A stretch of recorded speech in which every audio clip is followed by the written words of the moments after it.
Hello, my name is Quan Mitchell. I'm the head band director at Evan E. Worthing Early College High School. We've been cordially invited to the National 4th of July Parade in Washington, D.C., July 4th, 2023. Our goal is to raise $200,000 so that we can send our students to Washington, D.C. While traveling to Washington, D.C., our students plan on attending the African American Smithsonian Institute, Howard, Hampton, and Norfolk State University. We're accepting all forms of monetary donations. To donate to this specific endeavor, please donate directly to our PTA association, and in your memo section, please put Marching Pride of Sunnyside. We'd like to thank all of the donors that have contributed to our program thus far, and we'd like to thank all sponsors and contributors for donating to our From Worthing to Washington campaign.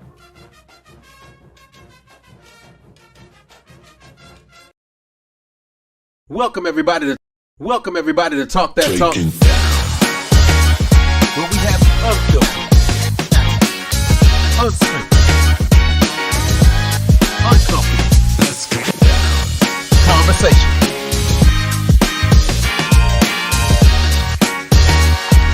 All right.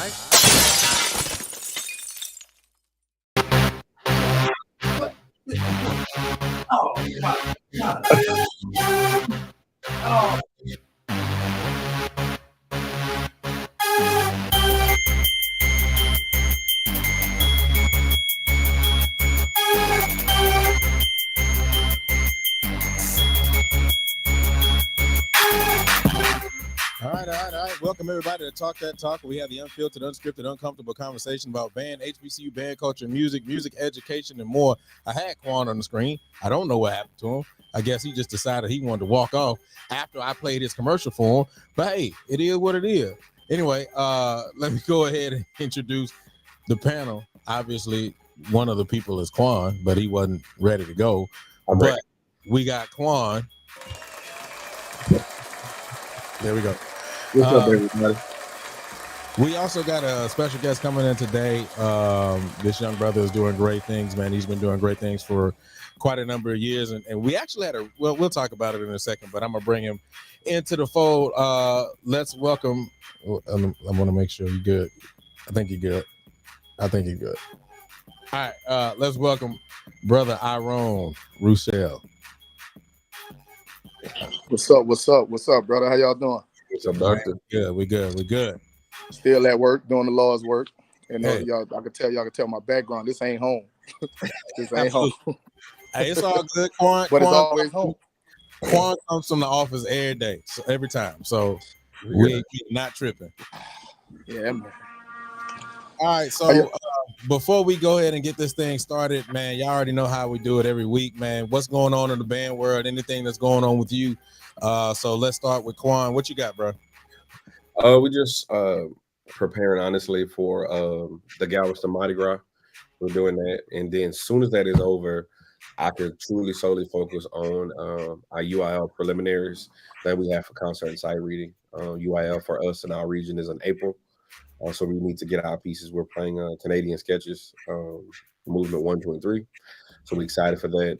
We have the second portion of a solo and ensemble on the 25th. We're just pushing that, as well as like the commercial just played, trying to raise funds for our Washington, D.C. trip.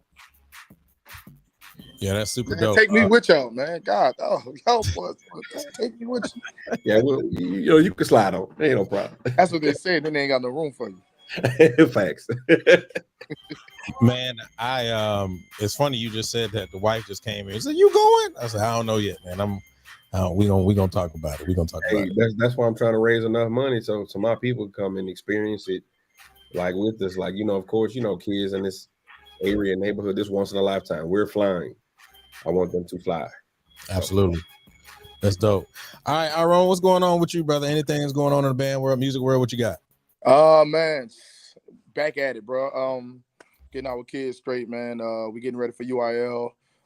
We just booked a performance with Universal Circus on next week, man. So, it's still working, still moving, man. Getting this thing rolling. We, getting ready for UIL, Blue Ridge Saga, man. Doing that over and over. Getting this young group, man, that hasn't been in that concert band setting. They haven't been in that setting. just to get them to understand what it means to create music, and not just be marching band members. We don't want marching band members. We want band members. We want musicians. We want these kids to be able to do everything, not just some of the things. Making sure that they leave this program well versed. My seniors, they got at least 6 scholarships to 6 different colleges, man, so far. So they're still on their recruiting trail. So I'm excited about that, bro. I'm excited about that. And, we just doing some big things little by little. We still in phase 1. You know how this goes. You've been around for me, man. So phase 1 for me, man. That's all. Phase 2 coming soon. Man, that's so dope, man. It's crazy every time, I hear you and that every time I'm around you, man, I just always give you your flowers, man, and as much work as you've been doing and the great work that you've been doing, man. Appreciate that, brother. Hats off to you, brother. Hats off to all the work that you've been doing from Scotlandville. Well, if we really want to be real, from Beaumont. Yeah. To Scotlandville and to now in the Dallas area, man. So a lot of people don't know when Carl Collins gave me the keys. Early in my career, man, he gave me the keys to that program, bro. And when he gave me the keys to that program, I experimented. I did everything. And I remember when you were just getting started on the Pieware, and you were really understanding it and getting your feel for it. So yeah, bro. Man, like I say, hats off to you, brother, and all the work that you've been doing, man. Appreciate that, man.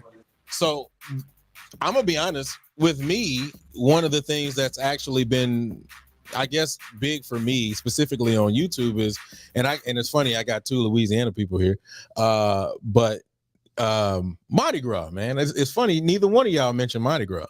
That I did. Honestly, bro, that ship has sailed for me, dog. That ship has sailed for me, man.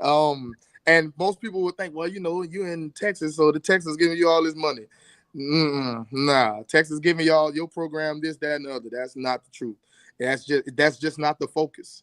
For most of them, man, they're not getting graded as it pertains to UIL or LMEA and whoever else doing whatever. And there are Texas schools that are doing Mardi Gras, but I just know my focus this year is definitely on making sure that the essentials of the program are in place. That's big. The essentials of the program got to be in place. The everyday cycle of getting in, making sure that we are preparing for rehearsal, warming up, tuning, doing all of those things, and making sure that we're going through all of our essential pieces, our UIL pieces, all of that. That comes first, because that's what we're getting graded on. That's where the record is. There's no record for who won the parade in 2003, this particular parade. There's no record for that. But there is a record that each of these kids can go back and pull up from 2020 and say, yeah, we got ones at this. I'm an all-stater at that. I'm an all-city person. I'm all-region, all-district, whatever. They can pull those records up. So, that's primary for me. That's primary. Now, am I saying we ain't doing Mardi Gras? I ain't saying that. But as far as this year right here, I'm shifting my focus to the essentials. That's home for me. So when I feel like we're ready, we're going to make some noise. And when we do, you're going to hear about it for sure. Absolutely. Absolutely. I just said we was going to we're going to Galveston. It's not like the real one. Man, that ain't Mardi Gras. I know it ain't, but I'm just saying we doing something for us. It's about to change. Y'all know the Birmingham people kill people from New Orleans. The Mobile people. I think it's Mobile Mardi Gras. That's they hate people. That's the originator. I don't want no smoke, Galveston. I'm sorry, I don't want no smoke. I'm gonna be honest with y'all. I'm a Texas person. I'm from Houston, so I only knew Galveston Mardi Gras, but until I got older and everybody was like, that ain't the real Mardi Gras. So I ain't never been. I think Norfolk went my freshman year and Norfolk State, and I didn't go to that one. Long story of why I didn't go to that one, but it wasn't my fault. I just put it that way. But yeah, that's the only, Galveston is the only Mardi Gras I know. But shouts out to you in Galveston. Hey, man, look, you go on Galveston, man. I did that Galveston one time. Gotta get this bread, bro. And that wind was coming off that water so crazy. I was like, oof. We did one last Saturday, bro. When I tell you that water was cold, like I'm talking about baptized water cold. Jordan, Give me drunk people and pee on the ground. I'll take that. The smell of pee and and horse that cold. I can't and do horse it, bro. Bermuda. Nope. Oh man, I was not ready for that. Man, well, since we all got that off our chest, man, let's go ahead and get into what we got going on today. First off, I want to kind of start it this way. So first we had our show last week, and for the most part it was weird because a lot of things didn't work. But so as you know, we had our TMEA convention, which stands for Texas Music Education Association.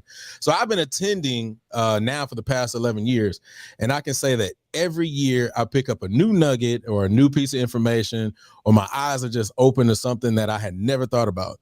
But the convention is a great time to be able to learn, to grow, reset, and come back to your classroom rejuvenated and ready to attack the second half of your year. I will say that this year I met a large group of new faces, and then I made some awesome connections. So shout out to Ben Horn. Shout out to Ben Horn, new and up and coming composer. Hebron High School played one of his newer pieces, so shout out to him. And also, I started some future business deals, so I think that was a great situation for being at TMEA.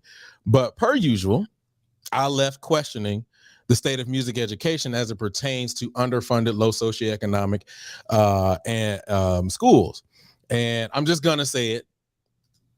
Black schools. So with that being, I mean, ain't no point in sugarcoating it, you know what I'm saying? Hey, man, let's get to it. But so I do have some questions. You already know how we rock. So I'm gonna ask the questions and we're gonna go around the room. You say what? Hit record. You're absolutely right. Because I was about to ask the first question and I didn't hit record. Thank you very much, sir. So first of all, let's get it right so it'll work on the audio. Welcome everybody to Talk That Talk. We have the unfiltered, unscripted, uncomfortable conversation about band, HBCU band culture, music education, and more. Man, y'all go ahead and smash that like daddy right now. Don't even wait on it. As a matter of fact, I want to say it. We are, I think, 8 subscribers away from 500. So, hey, man, we've been doing this for about a year and some change, and I appreciate everybody who's checked us out. So we are about 8 subscribers away from 500. So go ahead and subscribe to the Passionate Network right now and turn on your notifications, man. This episode will be up on all your podcasts and networks. Just type in Talk That Talk, except for on Apple Podcasts, where you type in Real Talk That Talk. And I also want to say shout out to Quan, man, because if it wasn't for him, these were some of the things that I know myself and Rick were having a discussion about. But he definitely was the spearhead in wanting to have this conversation. So here we go. First question. Why don't we see HBCUs promote concert band at a higher level? Why don't we see HBCUs promote concert band at a higher level? Quan, I'm gonna get you to go, and then well, you know how we do it, but go ahead. Let's run it. So for us, honestly, I feel like it's not entertaining, because as I was thinking about the show or whatnot, excuse me, like we have a weird dichotomy in our culture and community. Like, and what I mean by that is, on one hand, we want to push and promote Black consciousness and Black excellence, right? But then on the other hand, we have this aspect of entertainment, and it's kind of like we embrace like this aspect of ratchetness. Like, you feel what I'm saying? But what I realize is we're also ignorant to the fact of it's not white. Concert music and concert repertoire and literature is not something that's white. We have to start owning that we can do everything at a higher level. If we go to our yesteryears and speak about William Grant Still, is it William Grant Still? I believe so. William Grant Still and those forefathers. And now in today's world, we have the Kataz Copleys and the Omar Thomas, and like we just mentioned, the Ben Horns. These people are writing proper literature that represents our culture at a higher standard, to the point where other people are wanting to play our music and our culture with standard literature because they appreciate our art sometimes more than us. Kataz Copley has a piece called "Dope" that was just presented by the president's own band. This is a young man, so humble, like great guy with a great soul. That's a master's student at UT. Young guy. I don't even think he's 30 years old yet. Ben Horn. He just had his Deep River played by UGA and now Hebron High School, the number one 6A band in Texas. And let's not speak about the other countless pieces of standard literature. The problem is, I truly believe that we have an aspect of ignorance, bro, that we feel like, well, it's white, so we shouldn't do it. Nah, it's music and it's our culture. Come Sunday is a great piece that highlights Sunday at church. And I believe it's a grade 6 or 7 piece that colleges and universities are playing at a high level. Baylor played it, and more pieces. There's another piece. It may not be concert literature, but it's titled the last 7 words. I believe is titled. And this piece basically highlights Trayvon Martin, Eric Garner, and others that were slain and killed in their last 7 words. And it's an emotional piece that was sung by University of Michigan and was commissioned by them to sing. And they sing it well. Like, I just feel like we're ignorant. And I'm gonna be honest, I'm banned marching band out. I'm burned out from it. But it's so much teaching in concert band. And maybe, just maybe, I may be wrong. Maybe some of us as African Americans don't have the patience and pedagogy to truly teach concert literature at its highest level. Maybe that's the aspect of it. And maybe some of them are just truly insecure because you got to know your score and know how to score study to shape that music a certain way, to bring out the emotional aesthetics of it, to teach your kids how to post in this field. And I'm gonna just be real. I look at even some of our like conducting patterns that speaks as well. And I feel like sometimes we shy away from what we may struggle in, and we just try to stick in our comfort zones into what we're good at. Man, I love everything you just said, man, because it's true. My first time at TMEA, I heard Baylor play "Come Sunday," and I'm hearing the name Omar Thomas, and I'm like, he black, he black, he black. Like, I hear the name Omar Thomas, nothing else came to my mind but a black dude. Not only that, the ensemble sounded like an organ. The ensemble portrayed one instrument. It was just that profound how well rehearsed they were. And I think, as far as the question is concerned, popularity is a thing. Popularity is definitely the driving factor when it comes to a lot of the things that we do, because we may talk about it, but we don't talk about the pushback that directors get as it pertains to when it comes to performing these different pieces. We can say all these things all day, but we have to address the pushback that they get. There's a political side to it. Hey, the marching band needs to perform here. Hey, the marching band needs to perform for that. Hey, the marching band needs to do this. It doesn't mean that they're not doing it. That doesn't mean that they're not doing it at all. They are doing it. Like, there are clips on YouTube of these concert bands at these college levels actually performing and putting on their spring concert. But is that getting more likes than J State Big Ballin'? Is that getting more traction than Southern University playing whatever song that they played in the fifth? It's not. So we have to address those things, and we have to continuously teach administration to understand what it is that we do, because they're not musicians, but they do understand popularity. They understand popular music. They understand a feeling. They do understand a feeling, because when they listen to us, when they hear us, certain things that they get jubilation from us when we play those particular songs, and everybody recognizes them, and the university gets notarized for notary. Excuse me, I'm messing this all up. I'm doing a lot. Yeah. I still got kids running in and out. Notoriety. Thank you. They still get notoriety from all of those things that they do during football season. That's the biggest thing that other people want to see. They don't want to see us sit down in that setting that they don't understand. So what people understand is what they're attracted to. They don't understand playing Blue Ridge Saga. Nobody's going to come out to the concert where Little Johnny, Little Susie is sitting down and they're playing Joy by Frank Kelly. They're not going to do that. But if they hear, hey, the band's doing a tribute to Prince, the band's doing Prince's greatest hits, they're coming to that concert. They want to hear the band play that. How are they going to execute? Because Prince, Prince was serious about his music. They know so much about Prince, but they couldn't tell you that how serious James Swearingen was about his music. So it's really all about interest and popularity. But it's not to say that these colleges aren't doing it. I like what he said. He said at a high. What you say, at a high level? Are they performing it at a high level? Yeah, they're performing it at a very high level. They just don't get the same notoriety as a UT. They're not going to get the same looks that University of Houston and all of these other, and Baylor and all those people may get, because it's not popular in our culture. It's not popular, but we can definitely continue to push to make it popular. That's what we need to do. So I agree. I agree with 99.8 of everything what you said. The only 1% that I slightly respectfully disagree with is this.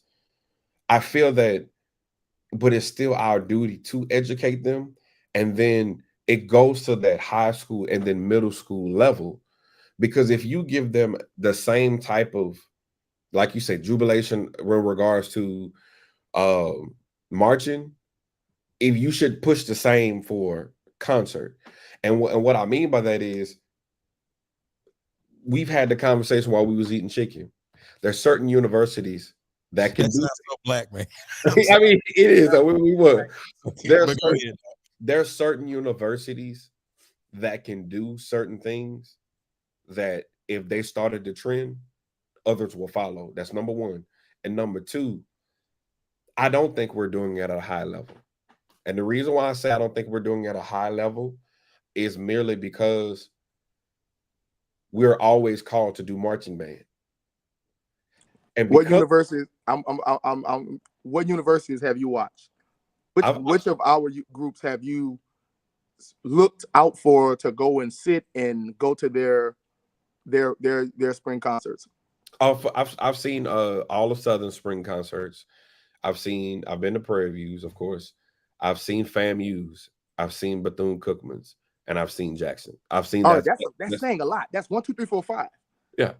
And to say that they're not pushing it, they are pushing it. No. What I'm saying is I see those 5. What I'm saying is at a high level, because a lot of the repertoire, literature that they're playing is somewhat outdated compared to now. And for me, why are we not playing "Oh Come Sunday"? This is also true. So like that's what I'm saying. It's kind of like this, like Omar Thomas, graduated from a conservatory and works with UT. I'm not tripping on that, but all I'm saying is, but why we're not playing it? It's like we always push black on, but why we not? Why are we still playing old dead people, old dead white people? When if we're gonna say Black Lives Matter and Black composers matter and all of this, then why are we not pushing it? I don't know what college level. How you doing? I don't know what college level right now are playing grade 7s. I haven't heard any either. Julius, I'm wrong. But does that mean that they can't? No, they can. They can, but we're not. And so by that time, and we just gonna be honest, I want my students before they leave here to play at least grade 4 and 5. Yeah. But that's hard when you don't have the proper classes. That's true. That's true. So it's like we're always up against something, but because we're competitive even on this panel, it's not about creating the table. It's like we want to make sure that our table is still the standard of music, not quote unquote the standard of white against black. It's like, if we're gonna sit at the table, I want to make sure my table, the legs work just like the other person. Mm-hmm. So if I know you can't compare UT's wind ensemble to Prairie Views, but it should be strides that should be making. If you played a 4 this year, okay, well, let's play a 5 next year. I'm You play I'm a 5. also anxious to know though the makeup of those ensembles, Mhm. because we have to also look at the people that are in our ensembles are usually people that are in the marching bands. Mhm. That's not the case for them. Did you know Correct. that? Like, that's not the case for them. Like, a lot of the times, the people that are in their bands Mhm. are the ones who literally don't do marching band. All they do is performances at on stage at for on stage at school in their performance classes. They're the music majors. They're the performance majors. That's all of those people that make up that group. Those people that are in those bands aren't usually in the marching band. So So those are people who get scholarships to come and be a part of the music program at that school. So I do want to say this. There is truth to that. And I know that you didn't say that's everybody, so I want to make that very clear. But I guess for me, I'm wondering what is the percentage of the schools that are like that? It's a large percentage. It's Okay. a very large percentage because that's a priority. A lot of those, like when you think about on the high school level, when you get a kid that comes from middle school who's played very, very well, plays very, very well, and he says to you, "Well, I don't want to be in the marching band. I just really want to, I do jazz band, or can I just do concert band?" Mhm. You get those kids, and those are usually your well-versed kids who come from schools that taught at a high level, and they see marching band as, wild and all over the place, or too much for them, if you for lack of better words. So it's just at those schools, they have those people that are in that university for music to be a part of those particular ensembles. That's what they're there for. They're not there to be in a part of the marching band, and that's most of them. I'm not saying that's all of them, but Mhm. that's most of them. Those are your principal trumpet player at that school is not in the marching band at that school. We're pulling our marching band kids, and out of those marching band kids, how many of them are music majors? Maybe 10%, maybe. So I agree with that, but here's my, I guess, rebuttal to that. But you on scholarship, like, and it Yeah, gets to a point, and at the end of the day, yes, you're in a marching band, but you're a musician. yeah, And I think if we push that first, and that's what I'm saying, because now what tends to happen is you have, for example, like you said, those music majors, right? They really don't know literature by the time they graduate, and most of them only repeat the cycle of what they played. So it's like, so it's like, what happens is you can't go into your uh it's like, prime example, like for us, all of us are in Texas, right? So there's a book that you can get for free, that you can download and print, that's a PML list, and literally go through. Like at yeah. TMEA, there's so many band directors that literally get that book, sit down, get those scores, and for like a whole day, they just reading scores and be like, okay, my advanced band gonna do this, my beginning band, excuse me. And so they have a whole new aspect of how to seek repertoire. For us, and again, I don't want to speak candidly and say everybody is doing this, but how many of us, for our directors, took the music majors to the side and was like, hey, this is how you look up literature for Yeah, yeah. for your level. Many Well, of us. I could say, when we were in class, Mr. Jackson, Mhm, those older band directors, they have their favorites. mhm, They have their favorites, and all of these band directors now have their favorites. mhm, Who's a good favorite now? Hazel is a favorite mhm, of directors, man. I love Samuel Hazel's music, and I hear it a lot. I hear it a lot in the music that's being played, because I don't know, the way that he writes his music, it has a jazzy feel mhm, that goes along to what? Popularity. mhm. The kids want to play it? Do the students want to play it? Do the students want to indulge in the way that they wrote these pieces? Do they enjoy playing this music, and does it make them feel a certain way? Even the director, I do not want to play a piece that doesn't move me when I'm directing it, because I'm also a consumer. Right. I'm not playing it. I'm also a consumer in this case. So me being a consumer, I want to enjoy the piece. So a lot of directors are looking at these pieces. They just have their favorite conductors. They have their favorite composers that they enjoy playing their particular music because they know that there are certain elements that are going to be in there. That's just my opinion on it. I really do believe. But at the same time, like you said, that there are people on scholarship. Those people, yes, they are on scholarship, and they usually are in the band. Those people are in the marching band. Right. And they're in the concert band, and they're in any other band that goes along with that program because they're on scholarship. But that still doesn't do anything for the difference that those people that are at the other school, at the PWIs, those people are on music scholarships. They're not on band scholarships. Those are two different things. They're on scholarships to be in the music department. The music department and the band department are separate very, very often. Like if you think about all of the teachers, the principal instrument teachers that are in these ensemble at these colleges, they're not teaching in the band room. They are in a totally different department than the band department. You're right. In HBCUs, we doing both though. So I get the double dipping aspect, right?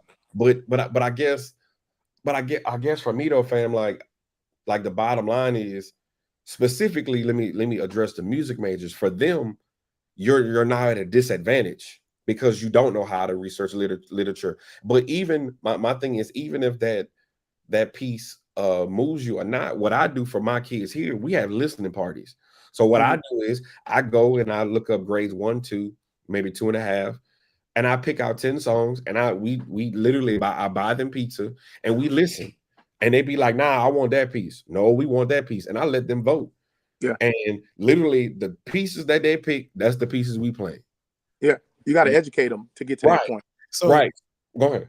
No, well, so I want to backtrack a whole bunch first. So the first thing I want to say is, and I want to make this very clear, if I get it wrong, please somebody in the comments correct me.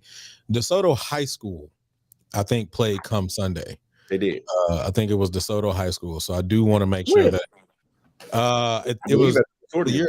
Yeah, it was. I said that ain't far from me. Yeah, I know. Yeah. I know. Yeah. I know. I never knew about this. It's on YouTube. Check it out. So I think they played Come Sunday, and yeah, it was at a consortium. I think it was about a year or two ago. It wasn't that long ago, because Come Sunday is not that old. And then one of the things that was said as far as the audience and things of that nature and the people who are listening to you and being consumers, one of the things that has stuck with me per Dr. Sanford the first time he was on the show was that sometimes you got to train your audience, and I think that a lot of times we and I'm not saying that everybody does it, and I'm not saying that it happens everywhere, but I think a lot of times we do kowtow to our audience. Yes, our audience matters, but I think educating the student as well matters. And I say that to say, I say this a lot. I think, or I'll ask this question: do we sacrifice education for our recognition? Do we sacrifice educating our student so that somebody in the audience or a provost or somebody can look at us and say, that band right there is great because they humping their butts or whatever? You know what I'm saying? Not necessarily because they humping their butts, but you get what I'm saying.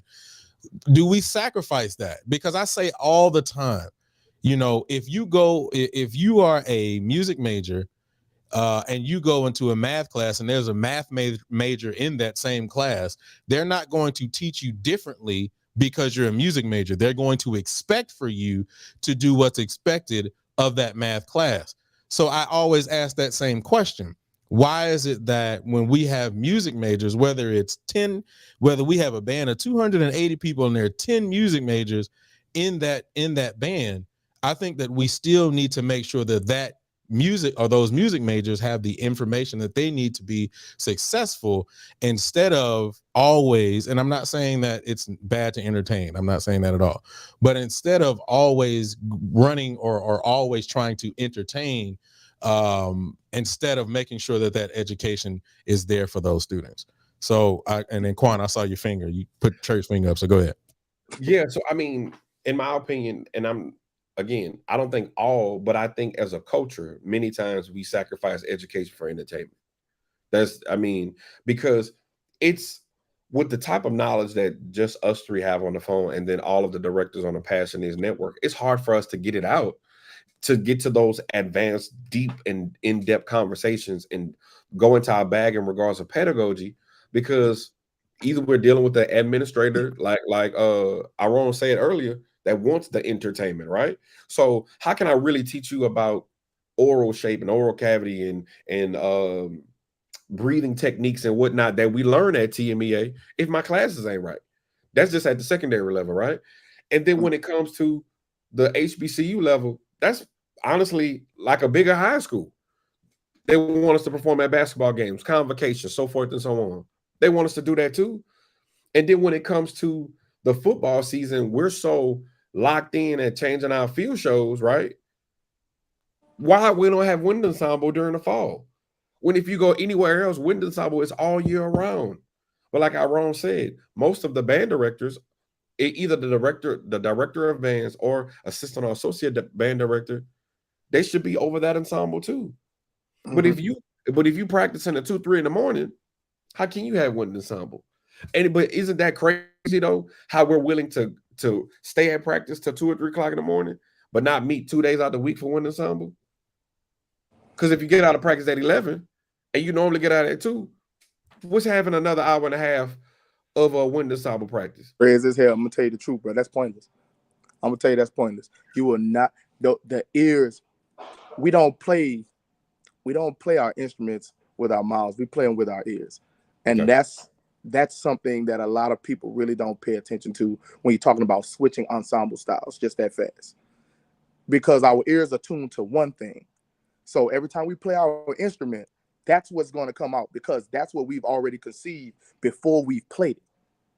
That's what we've conceived. They're not getting that same shaping that you're going to look for in wind ensemble right after marching band.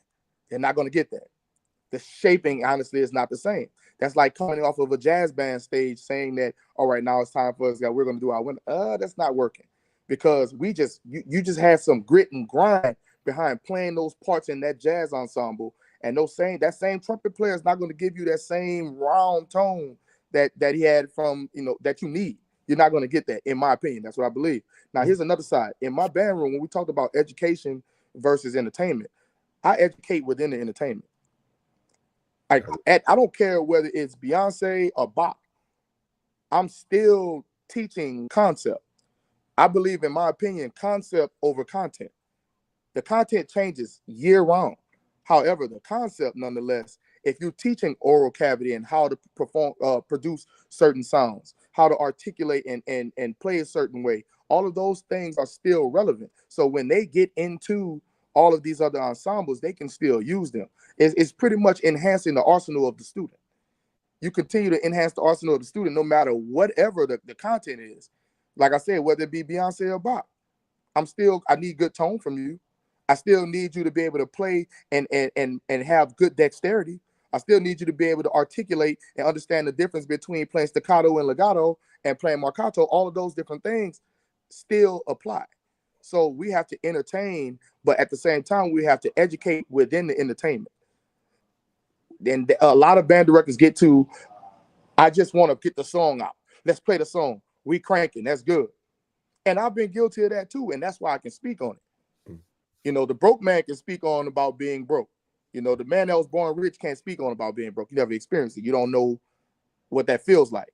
So I've had my moments in my career where I was just happy to get these kids playing.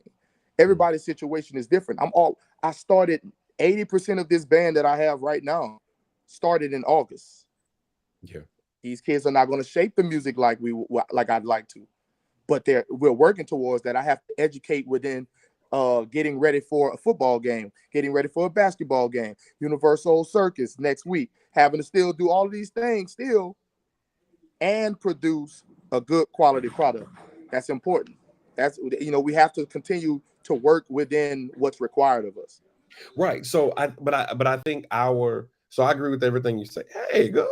I think everything that you're saying. Oh, look at you. Oh, I think everything what you're saying is correct, but I'm speaking about the collegiate level, and the only reason why I'm saying that is somebody in the comments said we have, like, at the college level, you almost have what, 30, 40 songs in your book. You for sure got 20 something, right?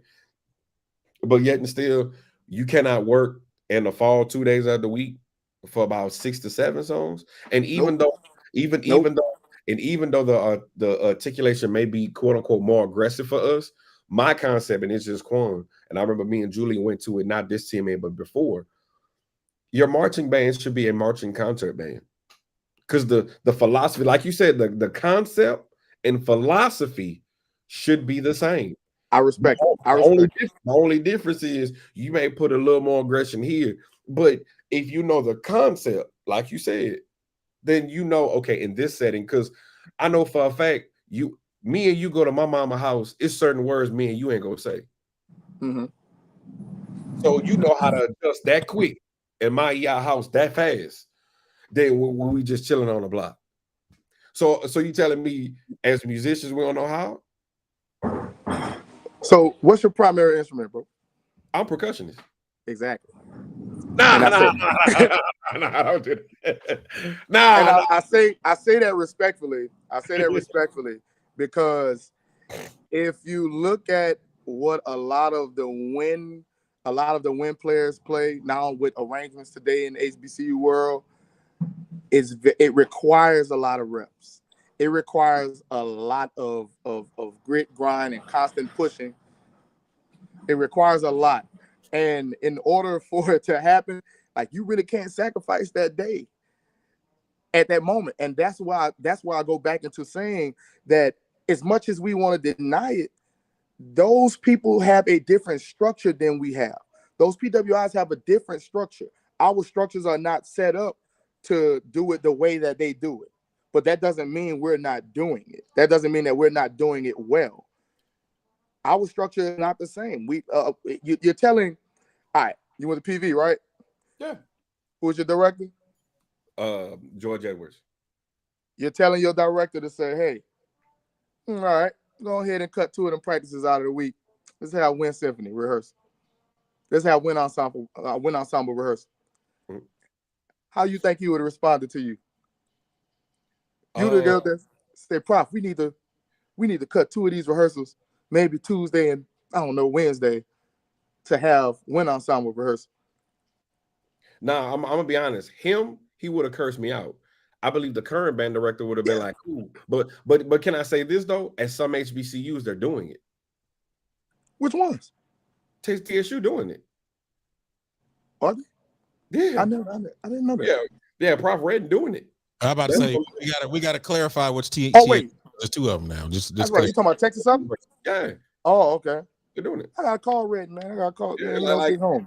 And honestly, he's the one that explained to me. Him and Rick was like, because Rick is at UConn, he was like, we run the Sambas all year because you're not just preparing for the spring, but those music majors, and like you stated, those people that just want to sit down and play. But when the Samba is a part of a culture, that's the big difference. It's a part of a culture. And I think for us, we all know from July to December, and for us, Honda was February now. That's marching band, which is a problem. So now we're great marching band directors, but we don't know how to conduct. We don't know how to shape. We don't know how to study literature. We don't know how to score study. And most of us, we have to look at either YouTube or go get an extra advanced degree just to learn those concepts that you're supposed to learn in college. But Portia here, y'all. Hey, Portia. Yeah, I wanted to bring Portia in real quick. I know she's in there just oozing and boozing right now. You good? I have not had a single thing to drink. Yeah, you had. Yeah, you did. You had some water. You put some water on there. Yeah, I had high quality H2O. There you go. Was it sparkling? No, I ain't big. It's definitely giving work from home. I'm in Ohio for work training, and I had to switch the hair and clothes not to scare the Caucasians. Ain't nothing in Ohio but trees. But maybe win. But what I want to do, I see, man, I be writing a whole bunch of stuff down, and I be wanting to ask these questions, but I do want to get to the next topic. But Ron, you said something, and I don't know, maybe this is a personal thing with me, because I know that you said that you want your kids to connect to the music. You know, when you're talking about concert band, when ensemble, when lit, so on and so forth. You know, and that's absolutely true. I feel the exact same way. But I don't know. Like I said, this may just be a personal thing. And Quan, you could tell me if you disagree, that's fine. Sometimes I will look at something that I don't necessarily connect with, because it may be something that's not normally in my wheelhouse. For instance, I don't like atonal music. I just don't. It does nothing for me.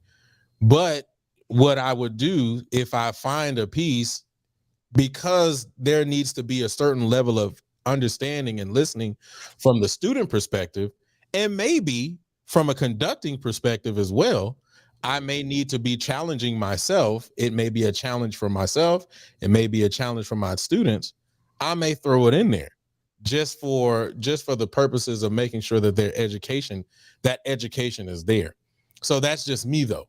That's why I said it may be a personal thing. I believe that everybody should at least make the attempt to try to do that, because yes, you should always want to have music that's going to connect with you. But I think at the same time, just because it connects with you doesn't necessarily mean, as an educator, not specifically the student, but as an educator, you may be getting much out of it. So that's just my personal opinion. So me, I don't know what happened to Iron. I think he plugging up his phone. Got you. Is that an iPhone? Yeah, I saw it. He got an iPhone. He good, bro. I'm trying to share the live. Got you. So you guys can have more subscribers. Yes. Hey man, appreciate it. You know what I'm saying? Oh, hey man, I meant to say this also. And I know that we said it earlier. Once again, we have about 8 folk for subscriptions before we hit the 500 mark. So I'm excited about that. So as a matter of fact, while he's doing that, let's go ahead and move on to the next topic. So let's do it the right way. Welcome everybody to Talk That Talk. We have the unfiltered, unscripted, uncomfortable conversation about band, HBCU band culture, music education, and more. Man, smash the like, daddy, don't wait. You know, Portia just came in, so now the likes are about to go up because everybody loves them some Portia. All right, also please make sure you subscribe to the Passionist Network and turn on notifications. This episode will be up on all your podcasts and networks. Just type in Talk That Talk, except for on Apple Podcasts, where you can type in Real Talk That Talk. I will say this too before I get to the next topic. While you guys were going back and forth so vigorously, I was looking up, is there a difference between the music scholarship and the band scholarship? So as I was looking that up, I didn't see the verbiage of band scholarships. So like right now, I'm even looking at JSU, and they're specifically saying that a music scholarship is awarded to students who participate in band, choir, or orchestra. So I don't know the level of, if there is a difference, but I know that I didn't necessarily see specific band scholarship verbiage. So I'll give you one. At LSU, they have 350 members in the Tiger Band. They get an allotment of $350,000 to award every member in the Tiger Band $1,000. So the ones that are in the music department are, if they audition and are afforded another scholarship, which is a music scholarship, because they're music majors and they're in the music department, you have to audition for that. So that's not auditioning for the Tiger Band and auditioning for the music department are two different things. Those are two. So that's what I mean by that. So you'll have those students that are music majors in the music department, but they're not in the Tiger Band. Got you. I mean, I'm gonna be honest, that just sounds like a blessing to me. You know what I'm saying? We had it at PV We had it at PV 1 year. 1 year? Smiths. We did. They don't do that anymore? No, that was my last year. They had it. But you had to be in concert band and the other ensembles. So I mean, I get it, But now most HBCUs, you have that one pot. That's true. Right. One That's pot. absolutely Yeah. true. All right. Let's move on to the next topic. So here we go. And Aaron, you kind of started out talking about this, so I kind of want you to kind of, if you can, dive in a little deep. Okay. Does region determine your level of standards and success? Does the region determine your level of standards and success? Definitely. Yes. Yeah. Because we're talking about the requirements of your job. Playing football in Miami for the Miami Dolphins versus playing football for Bill Belichick are two different things. If that's the best analogy I can put out there. We're talking about playing for Greg Popovich or playing for some scrub coach that just got into the NBA. Those are two different requirements. You know, the way that you are, your tutelage is different. You know, the way that you're being taught, the way that you're being educated, the way that you're being required to maneuver in your job is totally different. I can't disregard UIL. I can't do that. In Louisiana, I can disregard LMEA. We ain't got to go to you. We ain't got to go. Not to, piss on what Louisiana got going on, but, in certain regions, when the last time you heard about certain schools going to concert band festival? Exactly. So, I mean, here I am expected to perform at a high level on this stage in this region. I have to adhere to that if I want to solidify myself in this region. Now, I solidified myself in another region. I handled my business while I was in Louisiana. We got ones at LMEA Festival, several Battle of the Bands wins. We did all of that. But, I mean, is it the same as here? It's not, to be honest. The requirement is much higher. There's such a thing as a Texas sound. Absolutely. Yeah. Like from the resonation of the notes and the chords and all the way to the way that you release a note at the end of a song. You'll be surprised. There's a lot of guys that release last notes short when they're expecting you to leave that note open-ended so it can resonate and the acoustics can catch all of the different vibrations. But that's not being taught everywhere, So Texas is the front runner for a lot of things, as far as music is concerned. We're on the low end, and of course, you have your low income schools and your Title I schools and all that. We're on the low end of it, but you're still expected to perform at a high level. And at the end of the day, what is your vision for your program, regardless of where you are? Are you ambitious as a director to go out and find all of those things that can separate you from everybody else? Are you looking into those different regions and saying, how do they do it here? How do they do it there? What can I take from here? What can I take from there and bring to my program? That's where professional development comes. I was still in Louisiana for my first TMEA, and that's the same year I got ones because I got introduced to what a harmony director was. And then from there, when I put it on that organ sound and we drone that harmony director and we play those chords, and I understood what it meant to have good tonal energy behind the band, that did a lot for me. Like that opened up my mind to a lot, man. The way my band sounds, certain things just can't happen for me. Like I cringe when a band sounds a certain way as it pertains to my band. I can't worry about other people's band. I'm not a big critic of everybody else's band. But as far as my students, hey guys, it's got to be this way. It's got to be that way, no matter what. Even when I go and rehearse other bands, I'm not a big critic, but it's certain things I want to hear when I'm rehearsing. So yeah, the region, man, it does a lot for you.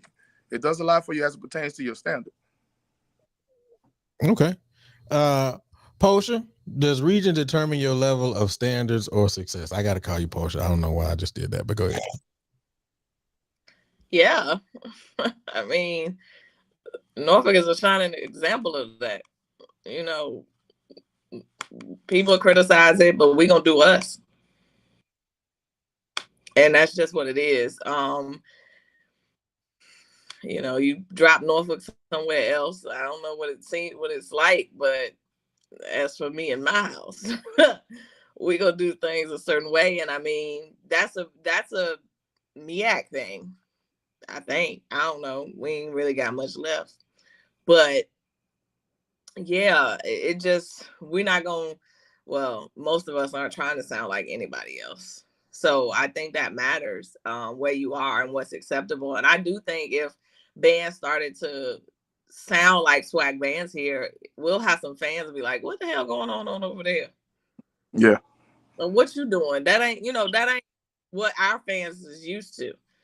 They wanted to not be just loud, but they wanted to sound like the song. They want to feel it. They wanted to be there. And if we do, that all that blow that hole, we ain't used to that stuff around here. Wait, blow that hole. Wait, is that a term? Is that terminology in the MEAC? Yeah.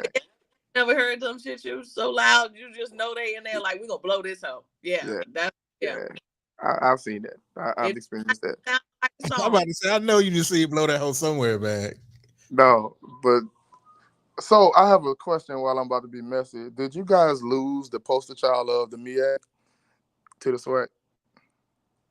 Who the hell is the? What do you mean? So do you guys feel like y'all lost the poster child of that particular MEAC sound? Did y'all lose your Bethune-Cookman? Did you guys lose your fam? Like, because in the southern region, the belief is that the prominent band in the MEAC was Florida A&M. So I can kind of Spartans, not to them Spartans. So let me kind of get into that just a little bit because you may have struck a chord with Portia. That was kind of the point. That was kind of the point. I know. And Portia, after I say whatever it is I say, you can say it. However you want to feel. The Legion ain't everybody cup of tea, but the ones that love us sure want a lot of it. And this is coming from somebody that loves that. When I play trumpet because of Norfolk. There you go. Oh, thanks. But because 9 times out of 10, when he was in high school, I was probably at Norfolk. But no. The truth of the matter is, being somebody from the South, I didn't know what Norfolk was. I didn't know fam. That's all I knew. It was fam. I didn't even know what a MEAC and the SWAC was. I just knew band. I knew fam, Southern, Jackson, UAPB, Texas Southern, Prairie View. Those were pretty basically who I knew. Now, as a person who is a member of the Spartan Legion, I will tell you that, as Portia said, we don't be caring about nobody else. We gonna Legion all day. But the truth of the matter is, and I've said this on multiple platforms, I've said this multiple times, I think that fam was the outward standard of what the MEAC was.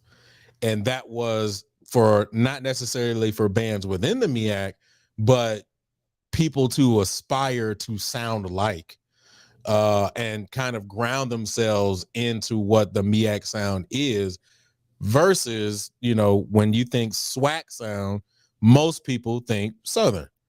So as I've said on multiple occasions, when we lost fam, I think that we also lost that quote unquote identity of what the MEAC was.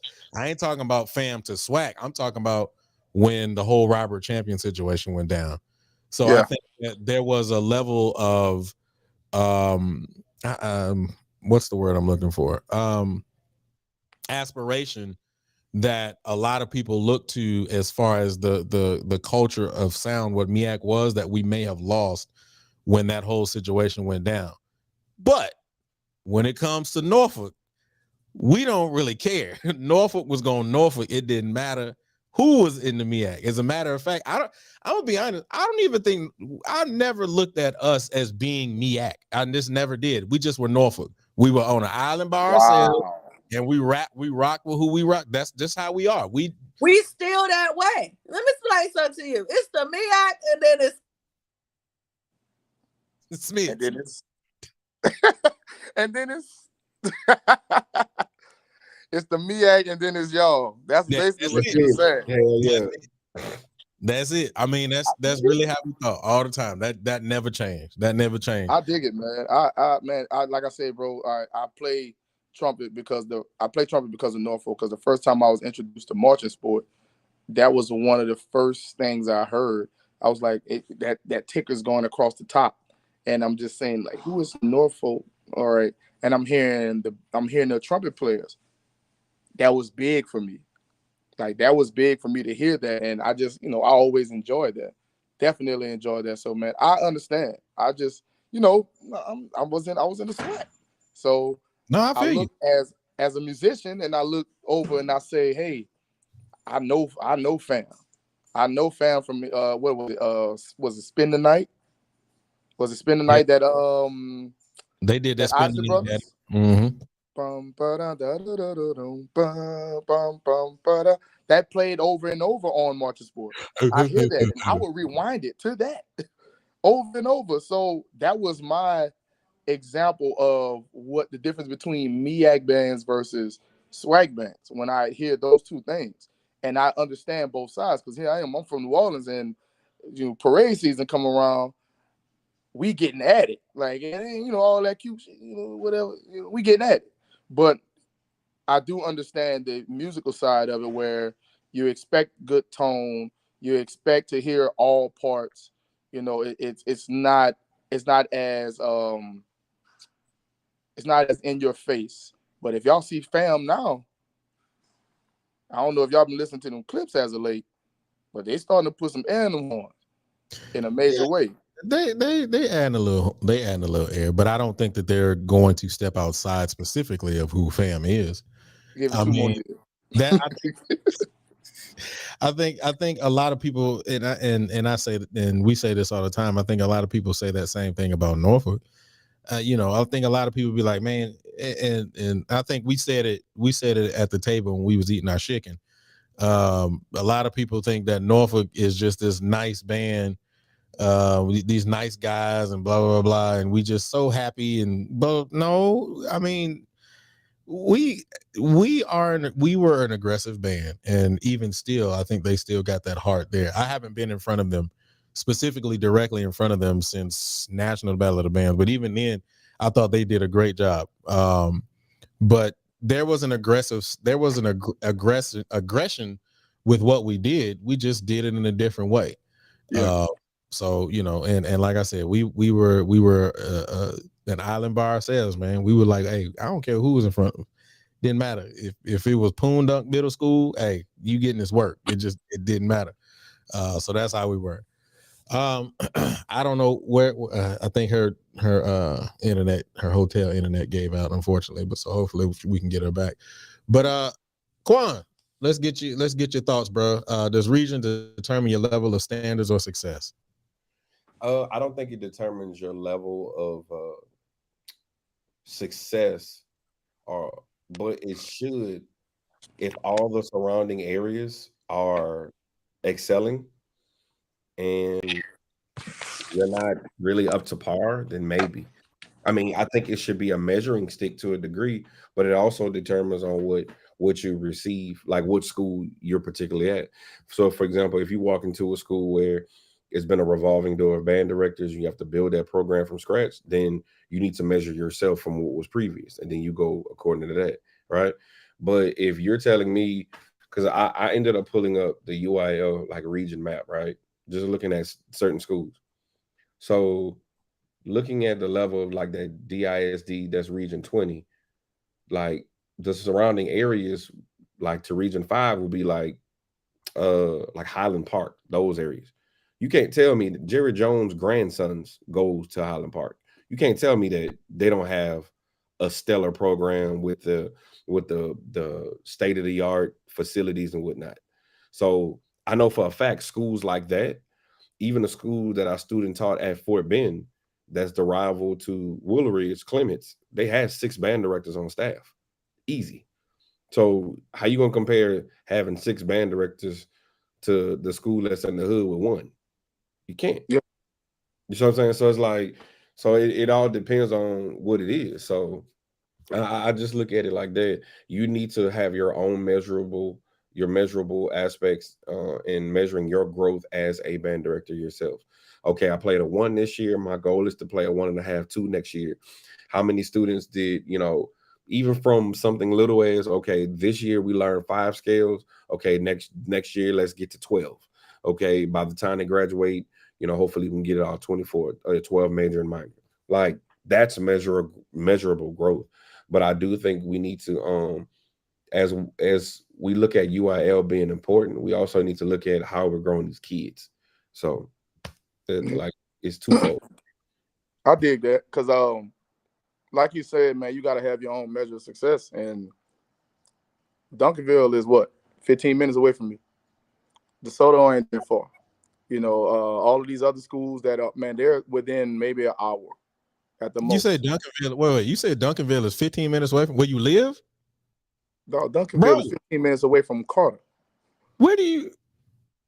Oh yeah, you're right. Never mind. Now, you're mind right. you, My brain Duncanville, the Foundations for Superior Performance book. If you read the back of it or the inside of it, that's Duncanville. Yeah. So I taught there, so I know. Yeah, they drilled that into me. They put the book in my hand and they said, "Hey, this guy here worked here. He built this. He made this book. We gonna use this book. And if he walks in here, you need to know the front cover and the back cover." Yeah, I already know. Yeah. That book came from there. It's like when we talk about the region and the requirements for people that are prideful and have a standard for themselves, they're gonna adhere to what's around them. Because when you're around champions, you don't it don't sit well with you. It don't sit well with me sitting around people that's way better than me, and I ain't working to be a part of that company. I'm sorry. Like I'd rather be a part of the larger group of great people than the larger group of terrible people, in my opinion, or any group of terrible people, for my opinion. I don't care. I want to be here. I want to be here because it's who I am. It's what I worked for my whole life to be here. When they call my name, my mama proud of me. I was talking to a student today, and we talking about having a standard for yourself. My mama ain't got to ever hang her head when my name is mentioned. Ever. She can poke her chest out and say, that's my baby. And you know, she ain't ever got to worry about, well, I did my best. She ain't never got to say that. You know, like, and that's what you want for yourself. That's what you want for these kids. You want them to be a part of the best. Mentioned in the same, being mentioned in the same category as Michael Jordan is any NBA player's dream. So it's the same concept for us too. And I don't understand where we got those people that make those excuses based off the region they're in. Now, that was a good point where you said that they don't, and I got you, brother. They don't. The region doesn't matter. Yeah, you know, there's two sides to the coin, but I definitely believe that the region plays a huge part in the requirements that you adhere to. Go ahead, boo. If y'all got something serious to say, go ahead, because I'm finna be petty Betty after these comments. Oh, let me just say this. Like, you know, but yeah. So I just want to say this though. Pending the region that you're in, that region, if it's really about the arts, won't let certain schools fall down to where it's nothing. I agree. And like that's my thing. So like just looking at this map, I'm looking at also the cities that they're in. I could pick out Killeen. Killeen is a military town. Killeen has a good band. Like certain demographics are going to care more about the arts than others. And unfortunately, not all, but some, when you go to more low socioeconomic areas, people have to sometimes make a determination. Do I want to eat or do I want to pay band dues? Sometimes the principal want to focus on, do I want to raise test scores to keep this job or do I want to float this band program? And it's unfortunate because I don't think it's fair to the students. But you can't tell me you can't go to Grand Prairie and you telling me they're going to have piss poor bands because the demographics are Plano. The demographic is different. So they want their students to be well-rounded and have private lessons and private tutors and so forth and so on. That's different. Now, I agree with everybody say, if I'm if I'm around a bunch of rich people, I want to be rich too. That's true. But you have to also look at, honestly, at this whole map of Texas, some of these regions were not set up for success. And so I think you have to do your best with what you have, kind of like your situation. You're turning that program around for what you're doing. And I think as you continue over years, you can set your own standards. But unfortunately, bro, you're not focusing so much on the standards of Region 20. You're focusing on the standard of our own root self for who you are and your character and temperament, because it may be other trash bands that's around you. You'd be like, nah, but I want to be on top. So you may have to go outside of your region to be like, but I want to be like them, and compare yourself to them on a comprehensive level. So that's all I say. It's been that way, bro. I was driving. Yeah, I was about to say, Quan, you said it, man, because I was about to say that right before you said it. There's a level of hunger in you that if you don't have it, you're going to go get it. Right. I think unfortunately there's a level of comfort in a lot of people where they're like, well, I came out of this program and I done built this, so I'm good. So I'm gonna lay back and we just gonna keep regurgitating the same information. And I don't think that that's everybody. So I don't want to say that that's everybody, but I do want to say, I will say that there are some that do that. I appreciate the hunger that you have. That's like I told you at the beginning. That's why I give you your flowers, bro, because I remember you coming in. I remember the grind that you just kept pushing. I remember all of that. And I even see it today. That's why when I came up to you, I was like, hey, what that book talking about? Yeah. Because I want to see that progress, man. I want to see it progress because it's something great that I've watched you use and seen in practice from you, and I've seen it work. Yeah. My question is, where is that level of grind it out? Where is that level of hunger for the majority of us? And does it exist? Does it exist in the areas where it's low socioeconomic? Does it exist where we don't have all the resources? Does it exist where admin are against us? Very similar to what you did. You wanted to get your band room painted. They wasn't going to take care of it. You said, I'm going to do it myself. Yeah. Does that exist in certain areas? So, you know, I think, Quan, you hit the nail on the head with that.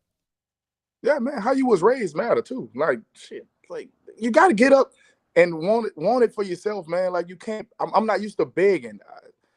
Like, you know, growing up, my mom, hey, don't go out there begging nobody for nothing. No, you know, that's just how I grew up. And it's like when you want something, it's really not just what I want for me. It's really what I want for these kids. That's a major part for me. Like, to see these bands have these nice band rooms and all this right now, bro, I'm blessed. Y'all see this background? Y'all see all of this? I walked into this. Thank you for everybody that put in the work before me. Thank you. I walked right into this as a blessing because, like you said, I painted my band room. I pulled up carpet. I did all of that, and we got instruments. I built the inventory over 4.5, 5 years to where I can accommodate every student. And that came from having a vision, having standards and all of those things for myself, but more importantly, wanting to do it for the kids. They deserve to know what it means to be important. They deserve to know what it means to be cared for. So if you're doing it for these kids and you're doing it out of the kindness of your heart, and that's just who you are, you're going to excel regardless, because they're going to run through walls for you. Like, I've been with these kids 7 months, bro, and these kids will do anything I tell them to do because they know I got their best interests at heart. So when we talk about the region, you can go to any region, but you got to make connection with these kids. You got to make sure that they know where you're coming from, that you have their best interests at heart, that you're going to have the end game for them is going to continue to excel them to the next level when it comes to your band program. All of those things have to happen when it comes, as it pertains to you being hungry too. You can be as hungry for yourself, but if you're not hungry for those kids so that they can know what it means to be successful and how to push and go above and beyond, you're not going to get the success that you want. Absolutely. Portia, the floor is yours. Go ahead. He went in, so I don't want to be petty after that. Oh, go ahead, be petty. We need the comic relief. Oh, bro. I bet you it got something to do with FAMU. You ain't never censored yourself. It don't have nothing to do with FAMU. It has everything. That comment that says SWAC is marching band. They the reason I want to label bands stand bands, because ain't nobody down there motherfucker drilling. Let's be clear. Hello? Sorry, what you say? You said nobody in the SWAC is drilling. Say that again. Say that again. I need to hear that out your mouth one more time. You need me to say it again? I need you to say that out your mouth one more time. Oh, Lord, but no. You said nobody out the SWAC is drilling. You said that with confidence? Who down there? I got a board right here that I could take and pull up a band that I know very, very well that will out drill will out drill. Who you say Norfolk? Who drilling in the SWAC? You talking about Prairie View? They the only ones I see. Who else? Wow. Who Well, else? it's a band I know, you know. Can poke my chest out about that. And that he poking his chest out too. Say it with your chest. The great Southern University Human Jukebox Marching Band. And you can sit there and say what ain't drilling. You can go ahead and find everything that you felt was lackluster. Whatever. Go and nitpick. But when you talk about drilling, you ain't about to do that. You ain't about to do that. Look, but this is where we can get into drilling concept. What's drilling to you? Not marching up and down the field in the same damn goddamn. We're not doing this. No. I bet you won't tell at the Texas A&M doing 6-5 traditional military march. I bet you won't tell that to them. They not us. I'm talking about no. But we nah. talking about HBCUs. We not. So you gonna sit there and say, all right, you know what? You really being petty now. And you know what? Pettiness has some ill intent behind it. But go ahead. It ain't got no ill intent. If you show me Southern drilling, ain't nobody on this chat or in that will ever come to this chat that's gonna pick Norfolk over Southern when it comes to drilling. I'm sorry. Let's do the poll. You talking about right now in the year of our Lord 2023? Yes. So, or is you talking about? I'm talking about right now, all the way back to 1969 when Dr. Graves got the job. Fine, because I seen them this year. That ain't what I'm gonna call a drill. That's what you said. You finished? Are you finished? I was just trying to figure out if he was talking about current times of the years. I'm talking about all time. All time. Okay. All time. But SWAC is marching band. There ain't a whole lot of marching going on. Yikes. Well, don't include Southern in that in your sentiments. Don't do that. Don't do that now. Because I mean, hey. Here we go. Look, can SU describe a lateral slide? Oh. Here we go. Now he know one. Look, he know one thing that he can say. You brought up Southern. I said my comment about the SWAC as a whole. It ain't a whole lot of drilling going in what y'all say SWAC is marching band. And that's why I want to know. I want to know what your idea of drilling is. I want to know what you're talking about, because if we're gonna talk about it, let's get into drill pedagogy. Excuse me. Let's get into drill pedagogy. Let's talk about it, because every style of drilling doesn't require every type of maneuver. I ain't seen mixed maneuvers. I see schools in the SWAC doing the same drill from when my mother was a toddler. You talking about when PV do the PVU thing? And I ain't call no name. You talking about when No, I ain't talking. I'm not being petty with that. No. I'm just saying we switch styles up. No, I love it. Honestly, I love it. That's a great opening to the show. That's a great opening to the show. But they're doing the same drill. I ain't talking about opening. I'm talking about whole repeat shows. You got to remember, it's somebody on my staff that went to one of these schools, and she was like, "Oh, I marched this same thing when I was in the band." I get it, but we'll save that for another day. Let's move on to the next topic. Y'all be getting your little panties in a bunch. Oh, I'm good. And you better ask if I can go toe to toe with the best of them. But for the sake of the conversation that we were already having, we were having good conversation as it pertains to moving the culture forward. We ain't gonna be petty right now. We're gonna say this for another time.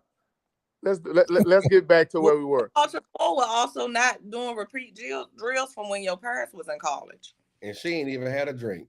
And that tisk. She ain't had a drink. She ain't had a drink. Hey, you take that up with Grambling and the rest of them. But I guess as for me and mine, I ain't no school. Look, you take it up for Grambling with Grambling, PV, Alabama A&M, Alabama State, all the rest. As for me and mine, my comment was to the person who said that the SWAC as a whole was marching band. My comment was about the SWAC as a whole. So name the bands in the MEAC that are drilling. She put the hard C on there. I'm sorry.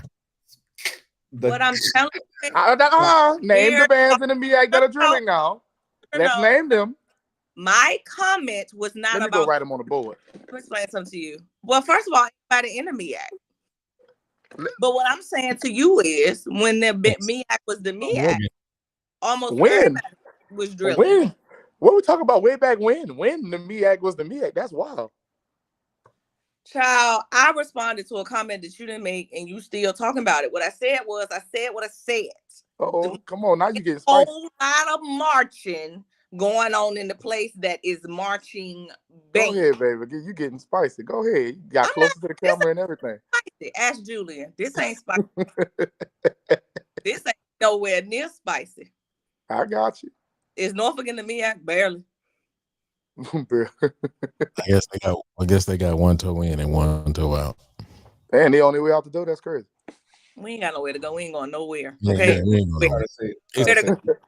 What's the next question, man? My intellect went off. Y'all know I'm off work, but I'm still in the bedroom.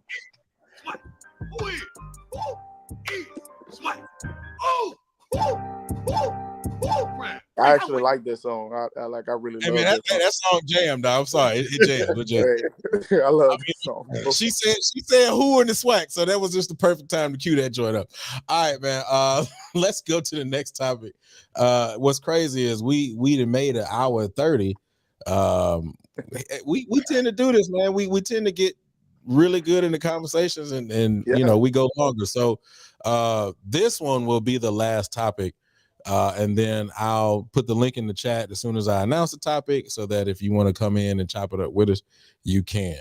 All right, so here we go. Let's do it the right way. Welcome everybody to Talk That Talk. We have the unfiltered, unscripted, uncomfortable conversation about band, HBCU band culture, music education, and more. Man, y'all would go ahead and smash that like daddy right now. Don't even wait on it. Just tickle it a little bit. Also, man, it's cool if you give a thumbs down, man. We're just trying to help that YouTube algorithm. Yeah, I did say tickle it a little bit. Ain't nothing wrong with that. Also, please make sure you subscribe to the Passionates Network and turn on notifications. This episode will be up on all your podcast networks. Just type in Talk That Talk, except for on Apple Podcasts, where you can type in Real Talk That Talk. I've said words, so it's not a big thing. Tickle it a little bit is kind of wild, bro. Just tickle it a little bit, man. You know, just get a little excited. You ain't got to get it fully excited, just a little bit. What are we talking about? What are we talking about? I don't even know. Like, this work. Wait a minute. Like, I was really just talking about the like button. That was all I was talking about. I don't know what y'all were talking about. That's how they end up liking you. Hey, you nail on the head. Next question. So I want to play this clip very quick. This happened at TMEA, I want to say about 4 years ago. So I'm going to pull this up. This is Henry Middle School at TMEA. And I want y'all to just kind of listen to this real quick.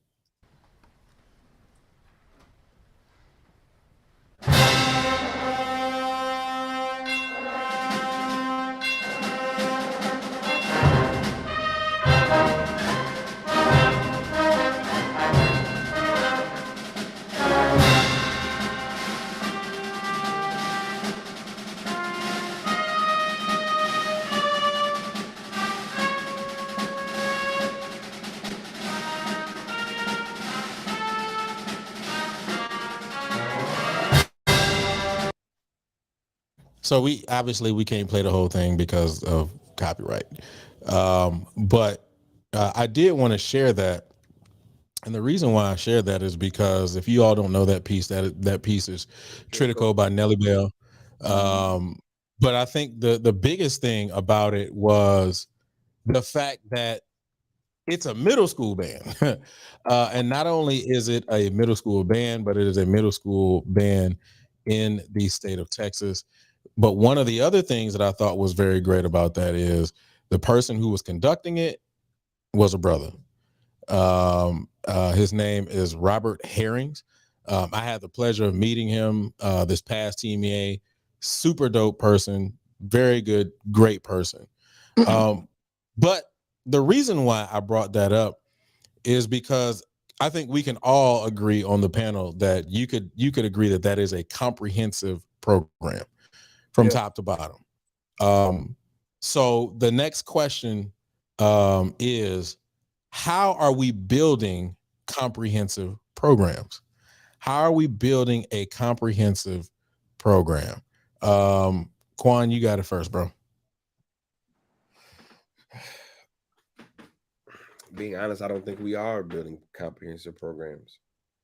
And my question is this, I guess, are we speaking about low socioeconomic and urban programs, or are you speaking about us as African Americans and Latino? So the first thing is, it's very difficult for me to say low socioeconomic as well. So I got to say it a couple of times too. But the second thing is, I'm talking about stuttering both. in my head, which was wild. Like I was stuttering. I've never stuttered in my mind before. Yeah, yeah. But yeah, man. So I'm actually talking about both, bro. Okay. So in regards to us, I don't think we are. I don't think we are because I'm gonna use Maya's word. We sometimes get caught up in the cyclical aspect of entertaining and performing. Like I wish we didn't have as many performances as we had, like in a year. I wish we could just sit back and be like, I just want to teach. And I think sometimes many of us as directors, that's why we become burned out, because we always got to perform. So it's like you're practicing for the next performance and you're not teaching for the next concept. You know what I'm saying? So it's like that's some of the issues that I feel that we run into. If I could just sit back and truly make a lesson plan and be like, okay, this is what I want to go over. This is my unit, such and such. But instead, many times I like Aaron said, I have to teach within the entertainment, but sometimes the pressure of we got to do this next, we got to do this next. And with social media, you never know. That one bad performance can deter somebody from joining your program because of social media. You know what I'm saying? Because maybe I needed more time to solidify this piece, better than what I wanted. Also, from an HBCU perspective, I just said from July to damn near January when we was in school was marching band. Concert band didn't start till after February. And then your spring concert will be what? April. So you focus on marching band for over 5 to 6 months, but you focus on concert band 2. So Right. you think your program is gonna be excel and have people from around the country to be like, I want to be in that wind ensemble? No, you're not. So are we building comprehensive programs? Nah, I think we want to, but you really can't. You really can't if you really can't develop that type of program if you don't have that type of staff. Julian, describe the comprehensive program that you're speaking about. So basically what we just saw. So from top to bottom, making sure that one, the kids are getting the level of excellence that, or the standard of excellence that they should be getting. So education is happening on every single level. That kids are actually focusing more or less. Also, are kids getting the private tutoring that they need? Are kids excelling in music education from the standards of whatever I guess you want to say the state sets? I guess the region of the state, because we kind of had that conversation already. Yeah. Are these kids prepared to go to the next level? When you see those kids at that, particularly that level, they're prepared to go to that next level, which is going to be the high school level, and so on and so forth. So I think I ran it down as much as I possibly can. I'll probably I some more stuff. want to take them, for example, and let's step in the shoes of the students that are in that program and the director. Are those kids starting their instrument in 6th grade? Yes. I talked to them. They are starting at 6th grade. Yeah. They're starting in 6th grade. Now the question is what is the regiment? Because when we're talking about a comprehensive program, we're talking about the students' exposure to different styles of music, different ensembles, so on and so forth. So yes, they're really good players, and they're in that ensemble. They're doing a great job in their concert band. Are they in jazz band? Are they in mariachi band? Or are they in some kind of stage group or something else? So do they play all facets of music, or is that concert band setting, is that instrumental setting that they may have been in, the only setting that they're in. When we're talking about a comprehensive program, most people may believe a comprehensive program is your students having a comprehensive program is your students' abilities to play in this ensemble, that ensemble, that ensemble, and that ensemble, and be great. That's what most people may think of a comprehensive program. But they're starting in 6th grade. I don't believe that they're just starting their musical journey in 6th grade. But if they are, kudos to their brother. I am not. I believe me. I know what it means to start a kid from scratch right when you get them. But like I said, their musical prowess, are they starting in maybe 4th, 5th grade? Are they on those recorders? Do they know rhythm? Or because we have to ask, what's the regiment now? What is the regiment? I want to know what that regiment is like, because I want to take from that. But are we building it? Yes, we are. We're working our behinds off to get to that. We're definitely I'm sure every band director right now wish they could have had that performance right now, whether they're working for it or not, to get that exact type of performance. I know they wish they could have had it. I know they wish they could have. Oh, that's mine. He was saying, Oh yeah, we wish. Look. We working, and like I said, with these kids that I've had 6 or 7 months, I'm excited where they're going. I'm taking my program, for instance, starting, like I said, 80 to 90% of the band in August, and having them play a grade 3 piece in this ensemble in my top group. That says a lot for how hard they've worked. So if we're playing a grade 3 piece now, and I only have 4 seniors in this group, and 2 of them are percussionists, I want to be able to play a grade 5 by their junior, senior year, because most of them are freshmen. I want to be able to play grade 4, grade 5, and have them continuously grow. We're building these comprehensive programs. We're teaching these kids. We want them to continue to grow. It may not be as successful as most people because of the resources that they have. Like you talk about those private lessons. Everything that's backing their musical journey. Their parents might be making sure that they're at home practicing. There might be a full buy-in from the full group and all of the students that are involved. So everybody doesn't have that same participation, that same buy-in, but we definitely are building these programs. Guys that are in these positions with the successful programs you see, I should say, the successful programs that you see that are growing, we have the right people in place that are building these comprehensive programs. We do. I believe we do. And let me say this before before Portia goes. So they do have private lessons. When you go to their band website, you can look up their private lesson teachers. Hebron High School. First of all, I want to put it out there. Hebron High School's performance at TMEA was freaking phenomenal. I heard about it. I missed it. Yeah, it was super dope. I had the chance to talk with the middle school feeder to Hebron High School, and one of the things that and you kind of brought it up, one of the things that they were talking about, and one of the things that I even experienced while teaching in Duncanville, is systems.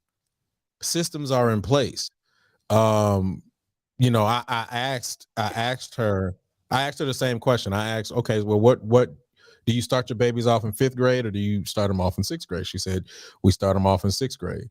But the understanding, very similar to what it was in Duncanville, was those kids, you are going to come to your sectionals. We did sectionals in the morning at Duncanville, and I know that she did let me know that, I think it was either her or Mr. Herring's, that they do sectionals in the morning and they did them after school. That is a requirement. And then obviously they had the private lesson teachers and so on and so forth. But one of the things that stood out for me was the fact that even while in Duncanville, this was the same concept that they were teaching at the middle school. She said, my focus is just to get them to the high school, get them prepared so they can get to the high school. And I guess, and I don't know this off top, so I guess this is why this is a question. Is that something that we're all striving for, or are we striving for our own personal successes within the middle school. So, and that's more or less a rhetorical question, not necessarily directed towards anybody, but I think that was because that was a concept I had to get in my head walking into Duncanville, because I was so used to just being in my own space, making sure that my kids were great, but not thinking, hey, the goal is to get them to this next place. And I remember we had a middle school day in Duncanville, and all the kids from the middle school came to the high school. And before they went to the stands and all that kind of stuff and perform with the band, one of the comments was, look around. These are going to be your band members and your classmates and your bandmates next year. So get to know them, converse with them, because you're all in this together. It is a family. And I guess I wonder sometimes, are we practicing those structures in some of our areas and some of our schools? Well, So that was just, yeah. It's broken. It's been broken in our inner city schools. Feeder patterns. Like in DISD, we're trying to get our feeder patterns together. I know for sure with me being here, I've made the connection with the two middle schools. I've never had a feeder school. Now, let me say this. And when people go to all this talk about feeder schools and this, that, and other, I've never had that, but I understood I still have to teach and build a program. So if you tell me that it's possible that kids can come to me already playing, thank you. This kid can play a B flat concert scale, great, thank you. I don't need you for anything else. Come on in. I'll take it from here. Like, I'm okay with that. So when we are talking about these systems and everything in place in the inner city schools, it's broken because the turnover rate for band directors is wild. Everybody's not staying, everybody's not feeling supported, all of that jazz. So that's a big issue that we run into. So the students are no longer interested in the program on that middle school level, meaning that they don't want to be a part of it. So now the high schools aren't getting talent anymore. So the performance level has to come down because you got to recruit in the hallway to start kids from scratch. So I have to, bring it down a bit and get them here, then take it, And once I get my system in place here, everything that comes from the middle school is lanyard. That's extra to me. That's, if a kid come in already knowing how to play, great. You fit into the system very, very well. But there's 25 other kids that I got to start from scratch. And then after the cycle is, it's repeated itself over and over, the system on the high school level would be that it'll take care of itself. I'm working now to get the middle school level where I need them to be. But the biggest thing I have to provide is vision. I have to provide a vision for what I would like from those middle school students when they come to me.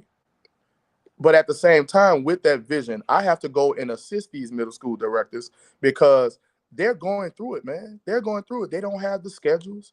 They don't have the students. It's all kind of things, man. And in order for us to put these systems in place to have people to send students to us on the next level, we got to be able to lend our hands and say, and our minds, and get there and assist those guys, help them understand, and help the students see the vision for the next level. Like you said, with Duncanville, y'all brought all the middle school kids in with the high school kids, and they got to look around and see this is what's next. Most of the kids in these middle school levels now, if they're in a middle school band, they don't know what's next. They just know they're in a program playing music. So when they come to high school, they don't really want to do band because they tried it in middle school.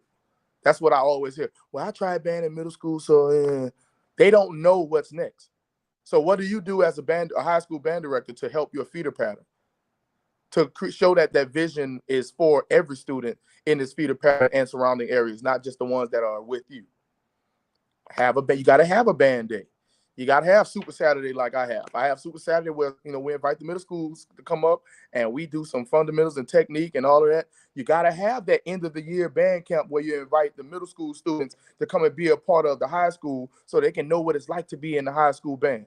So they can go back and tell my mama, we was with the high school band and we played this. All they played was 3 notes. That was it. But they're excited. They know it's something to look forward to. It's their end game for middle school. What is the end game for middle school? To get you to the high school. Lastly, as it pertains to the accolades for the middle school directors, Yeah, you're still working towards your personal accolades.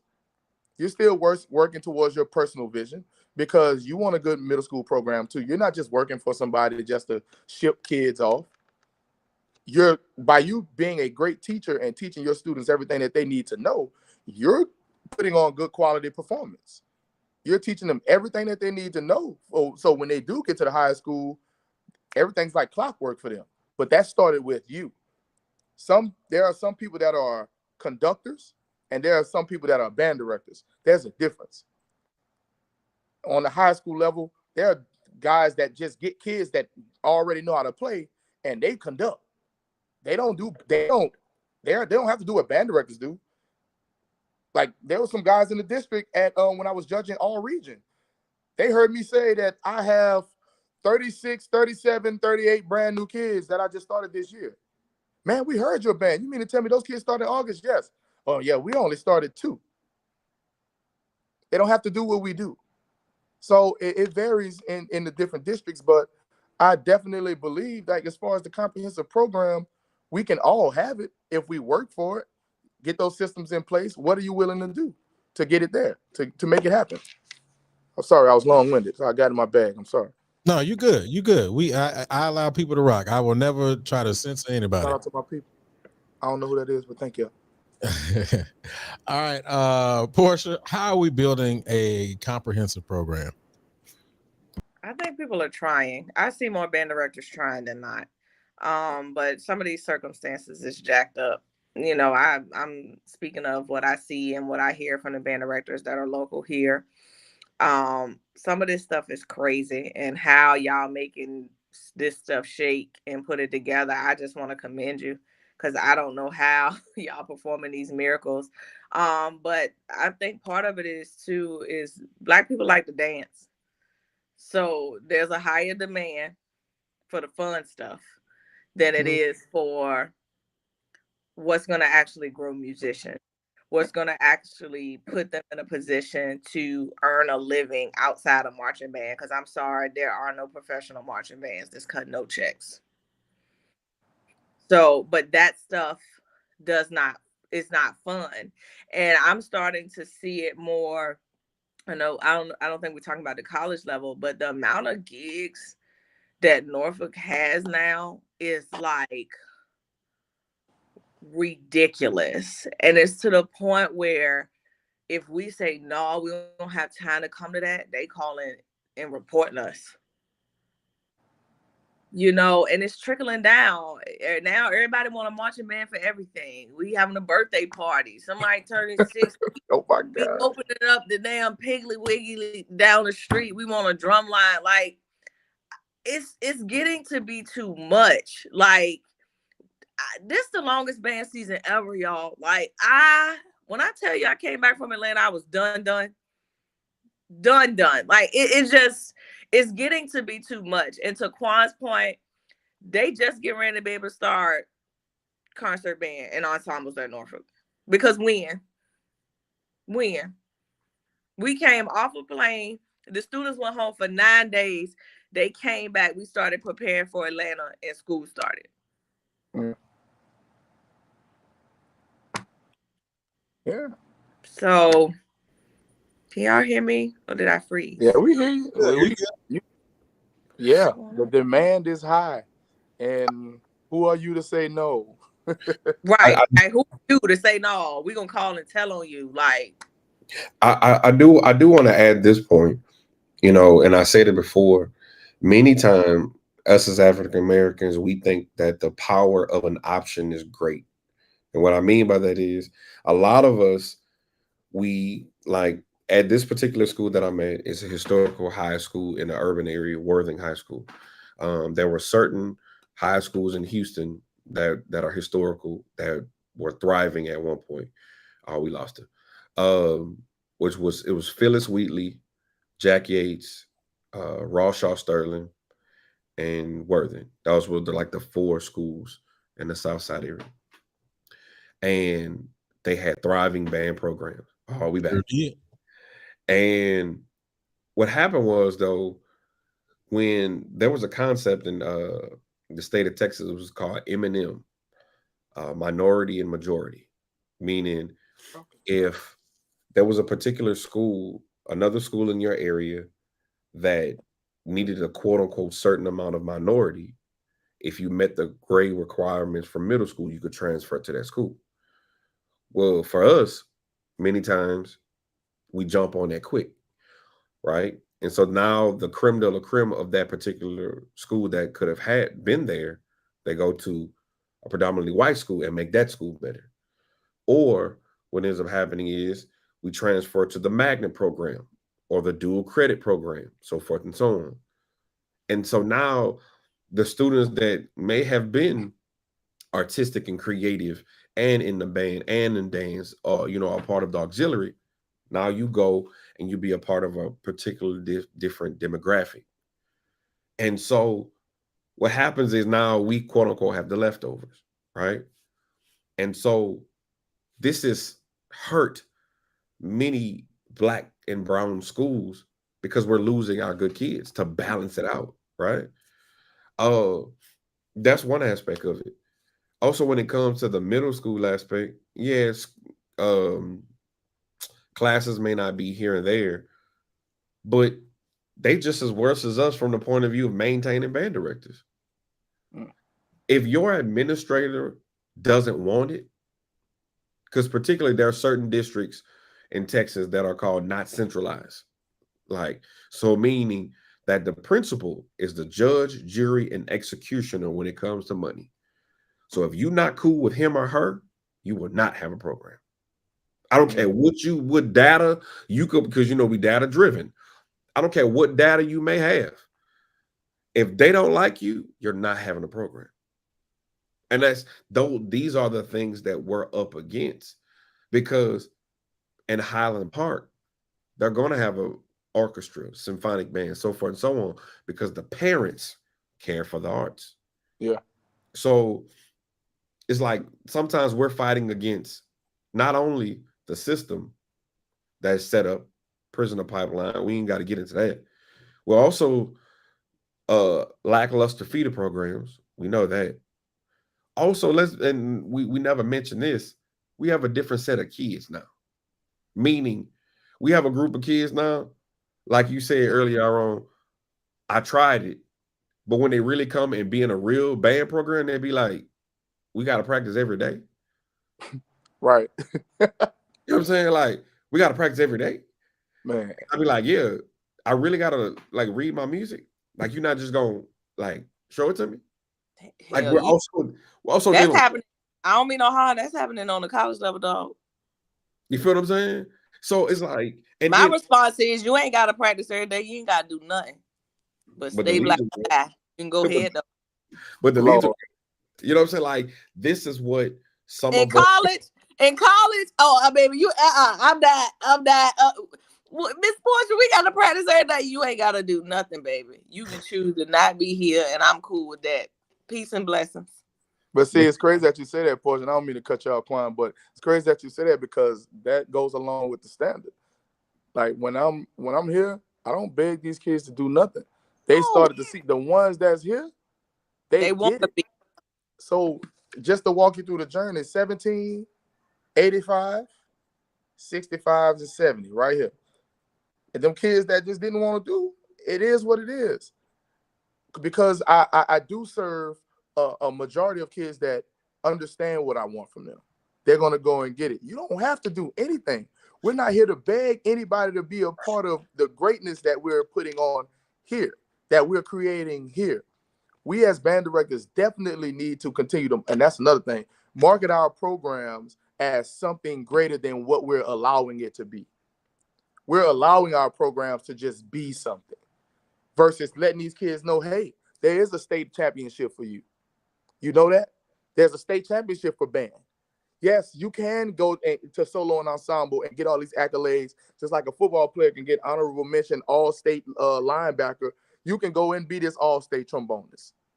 You can go and be this all-district this, all-district that, number one this, first chair this, all of those things. But they don't know that. But it's like, not to cut you off, but you got everything you saying is key. But if you don't have the parents, bro, That's some of the issues we run in, because sometimes the parents be like, well, what are you practicing every day for? You know Like, what, bro? Y'all compete. I gotta disagree. Let me tell you why I disagree, bro. Since my first year, I can count on 2 hands. I lied. I can count out of 7 to 8 years. This is year 9. I can literally say maybe 20 parents I've met, and I've had large groups. Mhm. I'll see some parents. We got people showing up to Norfolk asking why they child in practice every day. Excuse me. This is like, and this is no slight to parents. I get it, but I look at it as this: they gave them to me. They said, "Do what you do." But you blessed though, bro, because I have parents that until I start talking the money game, see, I gotta break it down to them to be like, I had a band parent meeting, bro, and I had all of them sitting down. I say, before we even get this started, raise your hand if you want your child to go to college. They raise their hand, right? I say, y'all know how much it costs? Some of them was like, nah. All right, let's go to the PowerPoint real quick. It costs such and such per year to go to school. And it was like, damn. But you gotta sell band. Huh? That's it. We have to market our programs. And that was my biggest thing when I came to Carter. Like, well, even before this, but even that here at Carter, my whole thing was marketing and selling my program, because we are the biggest untapped entity when it comes to student scholarships going to the next level. Right. But a lot of, but you have some parents, and I saw one comment that was like parents something else. The difference is though, bro, and I see one comment that said parents different in Texas, Louisiana. I kind of agree with it because it's a culture thing. Yes, but I must say this. Sometimes my parents be like, my child gotta go to work. Yeah. So it's like you gotta struggle with that. You gotta struggle with the fact that you can't practice in a project. You can't practice in an apartment. You can't do certain, and so it's crazy. It's like feed a program, administration, can't practice here, can't afford band dues here, can't do. I mean, we all against it. And see how you stapled all of those problems to the board, right? Just like and that? I got a solution. I got to figure out. There has to be a solution, and that's the difference between guys that are successful where we are and guys that are going to just take in whatever is given to them. Like when you said this kid can't practice at home, I have a safe space for you right here. Let's get to it. Most definitely. Hey, go. You go in the room right there and go practice on that. Go take that time to practice on this. I'm gonna do it with everybody else, but I want you to take that time, being that you can't practice at home. Go and work on it.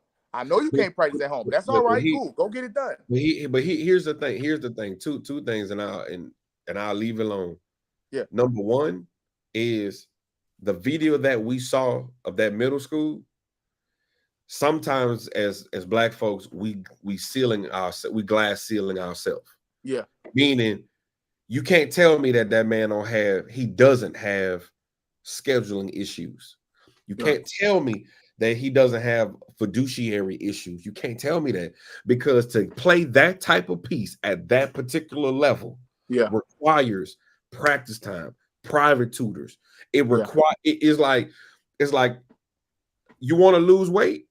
Well, you can't eat Popeyes every Tuesday. Right. It's going to cost you something. And those people are willing to sacrifice whatever that cost is to get to that particular price. That's chunkier than I want to be right now. That me too. So here's the thing though. But for some of us, I've had administrators that literally told me that dumped kids in the class and was like, just have them move stuff around.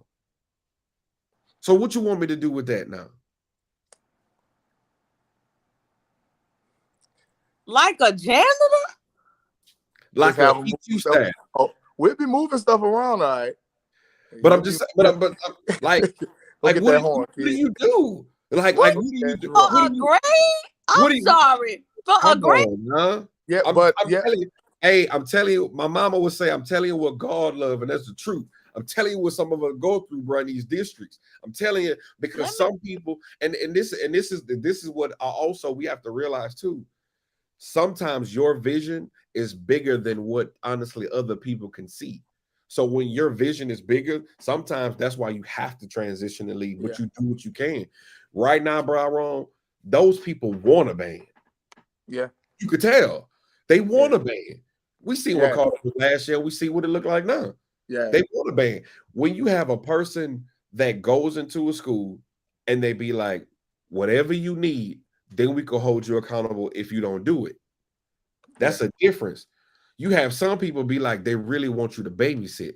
And when you make it great, then they be like, I can't believe you did it with that. So like your first or second year, you got to play the game. But then it gets to a point where you be like, bro, I done been here 4 years. I've been here 5 years. I need my classes. You done been here 2 years. And so, like, bless God for that admin team that you have, that I have, for them. Man, thank God. Man, try to give you this. Because I know some admins, bro. They have more music. I know some band directors. They have more music, quote unquote, music appreciation class than band class. Yeah, it's facts. And then they say, meet. Why you can't meet with them in the morning? Well, you can't really practice too late because kids got to walk home in this urban area. Yeah. Like, what do you do? So you don't want me to be great. So here's what I do know. Oh, go ahead, Portia. You go ahead, baby. I want to publicly say I take my hats off to y'all, okay? Because what I'm going to tell you is, baby, ooh, child, I want to say publicly. I don't care what nobody else say about y'all, okay? Teachers, educators, y'all make the world go round, because man, hell no. What? Yeah. Make a move stuff around for a grade? What is really, listen, y'all competing with everything under the sun. I don't, Lord, corporate America get on my nerves, but ooh, child, I ain't built for this shit here that y'all did. No, I don't. What? I'm not getting past make or move stuff around. Yeah, like it happens. It happens. Like furniture, textbooks, like what they. I'm sorry. It happens in these places, man. And if I have to say anything, and if I have to make people understand what our job is, ma'am, sir, our job is to make sure that your child's successful. My job ain't got nothing to do with me. I don't win off of that. I don't get anything. I don't get anything from it. Yeah, well, you get paid. Yeah, you get paid too. But you want to get something from it. Like if you work at Taco Bell, you expecting to take some free food home, right? All right then. So but we have to build kids 4 years and send them off, and we no longer reap the benefit of how great that kid is. And if you get them as a non-playing freshman, you really have them 2 years. Because by the time they get playing, me and Javon Polly used to talk about this all the time. He was at Bel Air. Man, by the time we get these kids out of here, and by the time we get them playing, they gone. They graduated. And we never get to reap the benefits of the quality of performance that we want, because it's so hard to get them there with all of the issues that we deal with. But nonetheless, the job is still the job. You got to do it.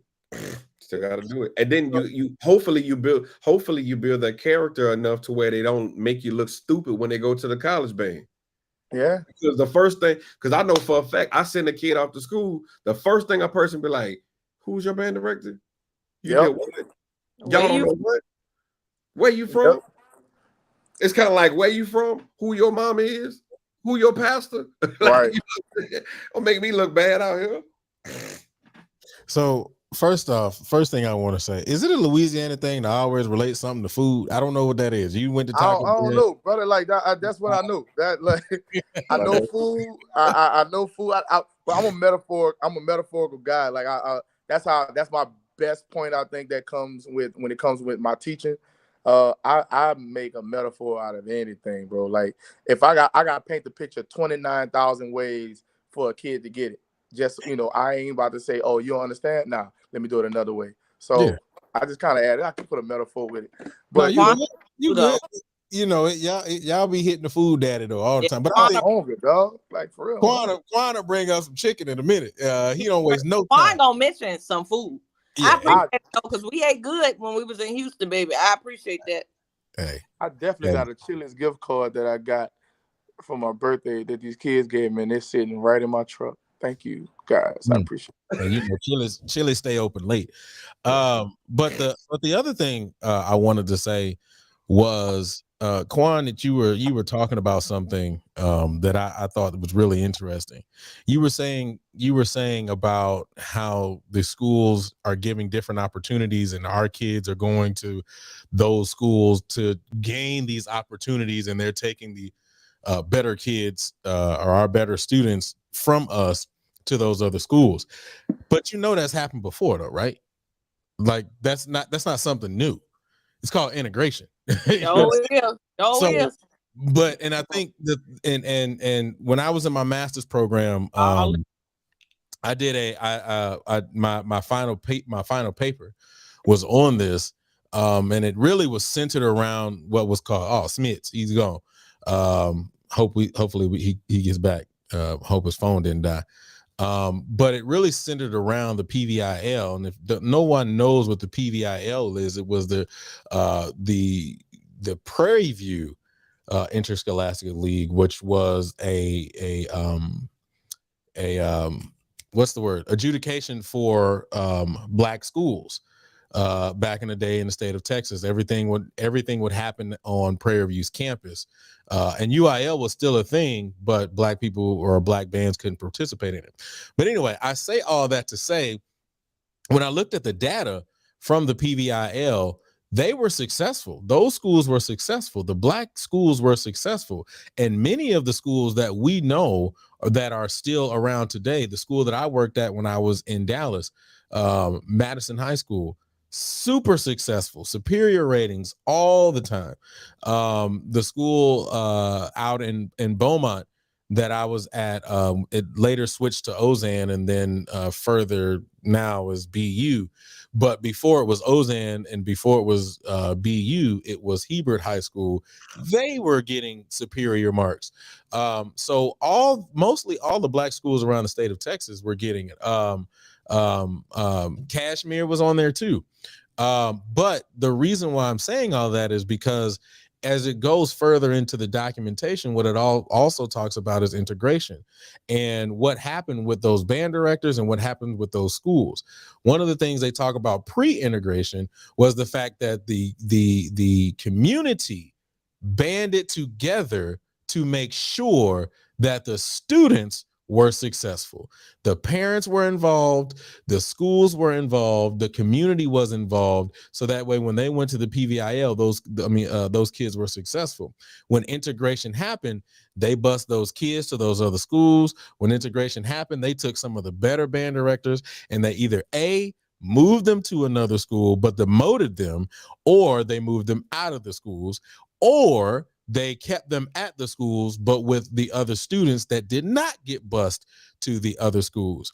And so you start to see a decline in not only representation of programs at the PVIL, but you also start seeing a decline in ratings at the PVIL. And eventually what ended up happening, and I'm giving y'all a huge history lesson on PVIL, is eventually what ended up happening is they had the PVIL for, I think it was a few more years after integration, but then it ended up merging with UIL.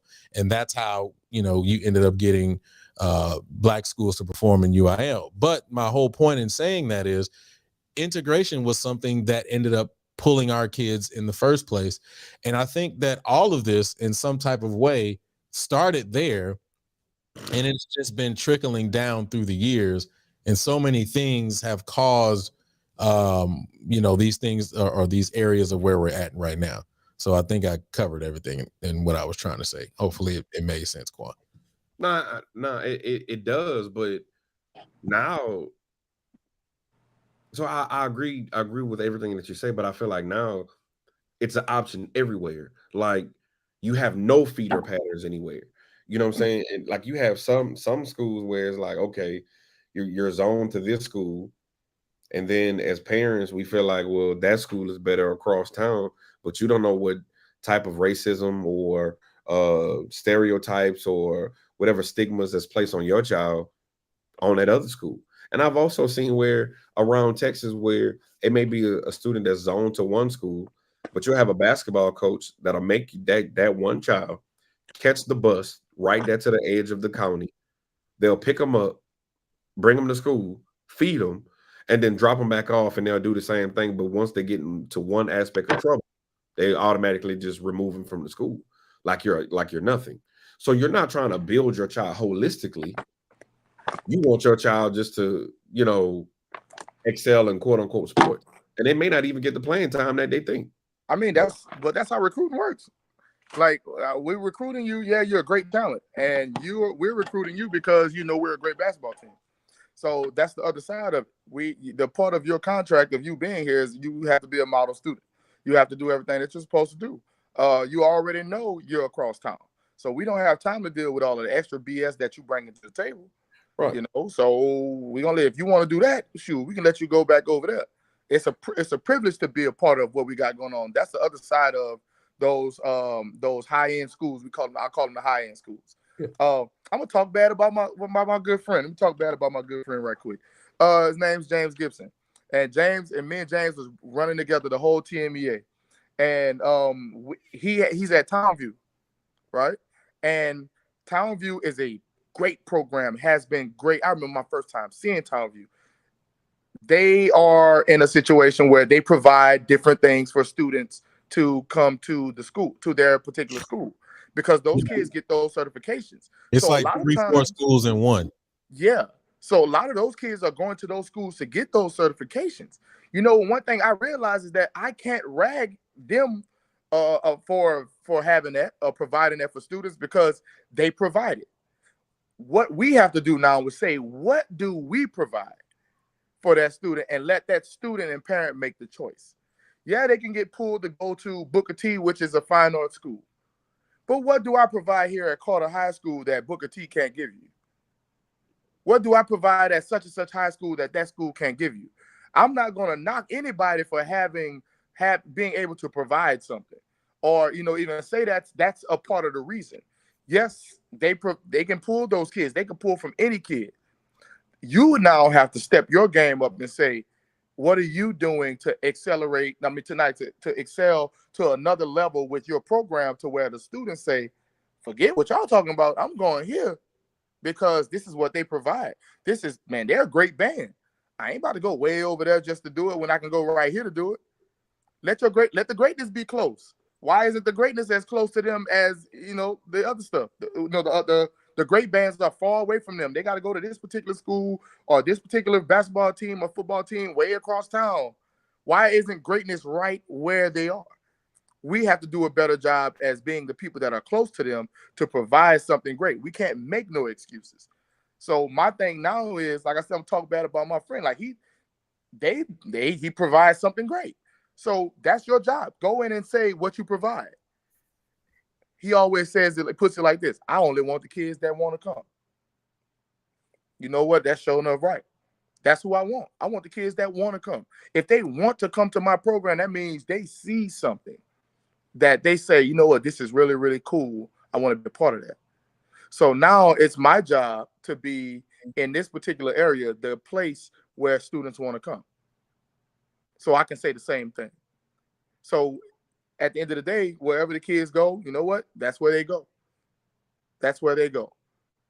But we have to do a better job of matching the energy. We have to match the energy of, hey, this school across town provides this. All right, what do we provide? Who are we? Because their job is they're supposed to excel to the next level. Why are we not doing the same thing? Why are we staying right here and complaining that the people that's way up here are taking everything from the people that's supposed to be right here? Nobody wants to be on the lesser end. No. So everything that you're saying, I agree. Yeah. But I'm gonna use this as an analogy, and I'm gonna transition to the call. Think about it. Jackson State, when they had prime time, and now he's transitioned to Colorado. I'm just using this as an example, but what I'm saying is, if we say that Black Lives Matter, when is going to be to a point where we're going to say, you know what? all of these great kids that's playing little league football that I know that are zoned to this area. As a coach, I should be able to sit down and be like, hey, bro, let's do something different. Let y'all come to Worthing and let's make this historical Black high school great again. Like that's my mindset. As parents, we should come together and be like, I'm gonna do this for us instead of going to the quote unquote the Alabamas, because some of those things you could do at a Southern, you can do at a Prairie View. But I think sometimes we see the glitz and glamour of these larger schools and their facilities. Now, don't get it twisted. If you're looking at Colorado facility, they just had got an interview. Deion Sanders showed Lil Wayne. He was like, bro, like even if I lose, it's the locker room. Yeah. You know what I'm saying? So it's like we're also competing against that. That's a financial aspect too. Yeah. You know what I'm saying? So it's like, so when you got a person that's got a plug to the LSU, yeah, I want my kid to go there, but how can my gloves is not heavy as some of these other people? And then at the same token, because of these quote unquote options, it makes us look like we're lesser value when we're not. HBCUs offer something and give you something that no other school can give. That's grit, tenacity, and a know how to survive. I'm glad you said that. I'm glad you said that. Huh? The analogy you use with the gloves, their gloves are heavier. Lightweights and heavyweights don't fight the same. Muhammad Ali don't fight the same way as Floyd Mayweather. Right. So the problem is that we're trying to do what they're doing versus doing it the way that we do, presenting the things that we present. They can't present what we present, but we're too busy trying to be like them. Granted, look, the situation like you talk about with Prime. They're going to Colorado and they're following him. Okay, cool. What can we do now? What can we do to show that HBCUs are still the prime place to be? Because after integration, Jerry Rice was there. After integration, Walter Payton was there. After integration, all of these greats were there. All of these people that are in these programs that are in the NFL now were in the SWAC or in the MEAC or in the whatever conference they were in. So we have to stop trying to compete with their gloves. We have to stop trying to fight the way that they fight. That's not what we do. That's not what we provide. So we have to present what we have on another level, not present what we can do to compete with them. Hey, if you don't come to Southern University, guess what you don't get? You don't get this family-oriented feeling. You don't get to have the human jukebox in the background. You don't get to be a part of all of the commercials and all of that stuff. And you don't get to, if you don't come to Norfolk, you don't get to be, you know. I'm fine with you selling. I'm fine with you selling. No, I'm with you when you're right. I'm gonna use my term. I'm with you when you're right. No, I liked it. I liked it. You just had to throw them in there. I just, I liked it. I liked it. I was with you. You was right. I was with you when you were right. But that's all I'm saying. Like my thing is tell us. In my opinion, though, go ahead, bro. We got to do better, though, because we don't be rocking with our own people the right way. This is true. You got it.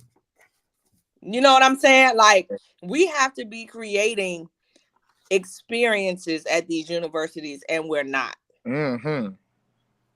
Because I'm sorry, that Bethune-Cookman football situation, trash. Socio-economical. Trash. I be still wanting to call them BCC. I be struggling with that. But see, that's when the I thing, was in though. school, they was BCC. Stuff like that. That man we have people that point those things out, and we don't hold those people accountable. But that shouldn't even have been a thing, though, bro. Like, come on now. It shouldn't be, and that's the thing. So why should my child be doing it for the culture when the culture is living like this? When the culture not looking out for my kid. Like, I like nice shit, I do. That's why, but we have to. She's absolutely right. She does like nice stuff. We see it in Houston, boys, every day. Facts. Like, where you going? I got to work hard, okay, because I got a lifestyle. All right. Anyway, I can't tell a parent. I cannot sit here and look a parent. You can't fault them and say, "Hey, yeah, your child should go to Southern University, my alma mater, and my alma mater is not providing a better opportunity than this child being able to get into UNT and on scholarship. I can't. No opportunity. They share helmets, bro. We in a pandemic. No, come on now. Wait, we still in the pandemonium. Yes, we are. I know Yeah. 3 people that got David right now. Okay, we in it. It still exists. Going down over there, boy. Sheesh. I couldn't tell y'all last time I wore a mask. I think it's more of an endemic. Last time I wore a mask, it was Halloween. You know what? I'm not doing this with you. But what I'm saying is, we got to do better. Like, we ain't going to have Colorado facilities, but we can at least be nice to people. We can come on. Friendly. We can at least have customer service. I'm talking about soft skills. Okay. Imagine not getting gumbo in Colorado. That's crazy. Yeah. Oh. But they got a whole lot of more. He probably can fly me in for the kind of money they again. Yeah, he can fly me in. This dude changing the menus, and what's crazy is that shows you for the right person they'll find money. They'll find it. You hear me? But see, the problem is that our universities can find it too, but they want to rob Peter, you the nickel and rob dime Peter to pay Paul before they'll give you any money. Okay. I don't know how much we do for free. I'm sick of working for free. I'm about to put a shirt. I'm gonna put that on the shirt. The Legion ain't working for free. Southern ain't working for free. We ain't working for free. Well, see, it's a crazy dichotomy because you want to support Black, you want your Black kids to come, and this is what I truly want. Because on the flip side, it was at one point this a law that they changed in Texas. They used to have other ethnicities will go to different schools for 3 years, and then the last year they would transition to an urban or low socioeconomic school, and then they will automatically be in the top 10 percentile of the class. In Texas, as long as you're in the top 10%, you can go anywhere for free. So they may have been in a graduating class of 650, but all of a sudden they may be number 200. So guess what? You're not in the top 10, but they'll transfer to an urban school, and now you're number 10. But see, I don't fault that because I did the same thing. When you know the game, play the game. That's the problem. But what I'm not tripping on that. But what I'm saying is there's so much. I think my issue is I believe in us so much. Like real talk. And I think that's when sometimes we be like, well, I gotta save myself. But I just have to hope, that it's so much we could do, y'all. Even in the Bible says some of us won't even know who we are until he returns. Come on, Reverend. Hey, you shut up. Hey, glory, hallelujah. I grew up in the Church of God in Christ. Oh Lord, I played for them. I got a bad story. But anyway, I ain't about to do this with you. I ain't about to do that. We ain't about to do that. My whole point is I just feel like we got so much potential, bro, and we really don't know who we are. Like we're greatness, but that's why they wanted us at their schools. That's why they still want us at their school. That's why when you look at that bench, most of them look like us. But we allowed that. Right. But due to misappropriation of funds, like if we look at certain campuses, housing facilities, if we look at, we talk about our band halls to this day. I'm gonna be real. Juan, I can't wait for you to see Norfolk. You think Prairie View bad, baby? It's tragic over here. And no disrespect, I know that Southern's a great band, but y'all need to expand Isaac Gregg's band hall. They working on it. Mind you business. I'm See, they're working on it. We always got to act like you hear about it like everybody else. Ever just say, yeah, dog. I appreciate it. We all need better. You'll hear about it like everybody else. No, I mean that's cool. Y'all gonna put up some new pictures anyway. That's what you're gonna say. It's about time. That's what they should do. No, I'm gonna be like, man, congrats. But what's crazy is I look at Prairie View. They haven't had a new facility, I think, since the 60s. Those are some issues that we're dealing with. But being honest, the Legion should ask for sugar, and they should say what kind you want, Imperial, Domino, because there's people on the West Coast that didn't even know what Norfolk was. Now they know. Yeah. I'm just saying, bro, like that doesn't make sense to me. Like on how we treat ourselves. Mm-hmm. So, all right. First off, let me say this. It's very interesting that we brought up this conversation because it made me realize something. I was one of those kids. I was a transplant kid because I was supposed to go to Sharpstown High School, but I used my brother's best fan address to get to Willow Ridge. So that's how I ended up But at he was Willow. talking about you. You was one of them Yeah, he people. thought you the people he talking about. You the You people. was one of them people. I am. Julian. Yeah, absolutely. I'll take it. But it's not. Juan was talking about the man, and you was the man. He was talking about me. It was me. The man is the real. But My bad, bro. My bad. Hey, my bad. My experience at Willow Ridge was one of the best band experience I would ever had. I went to the Macy's Thanksgiving Day Parade thanks to Willow Ridge. But you transitioned to another black school. It's different. You went to another black school. I know, because Sharpstown wasn't black back when I was in school. Sharpstown was still a mixed school. So you did a good thing. Yeah, I actually transferred from the quote unquote white school to the black school. Well, Quan won't talk about you. He was talking about them that misappropriated the circumstances to get into whatever college they wanted to. Got you. Nah, what he did the opposite. You was number 203 in your class at this school, and what you did was came to our school, the black school. Oh, no, that's what he was saying. And ended up being number 1, number 2, number 10. salutatorian. No, and you got this bag. Because I didn't do it my senior year. I did it my freshman year, so it didn't count. I just wanted to be, you did it right. I just wanted to be in the band. That was, to be quite honest, I saw Willow Ridge band, I saw Sharpstown band. I was like, absolutely not. I'm going to Willow Ridge. I did the same thing.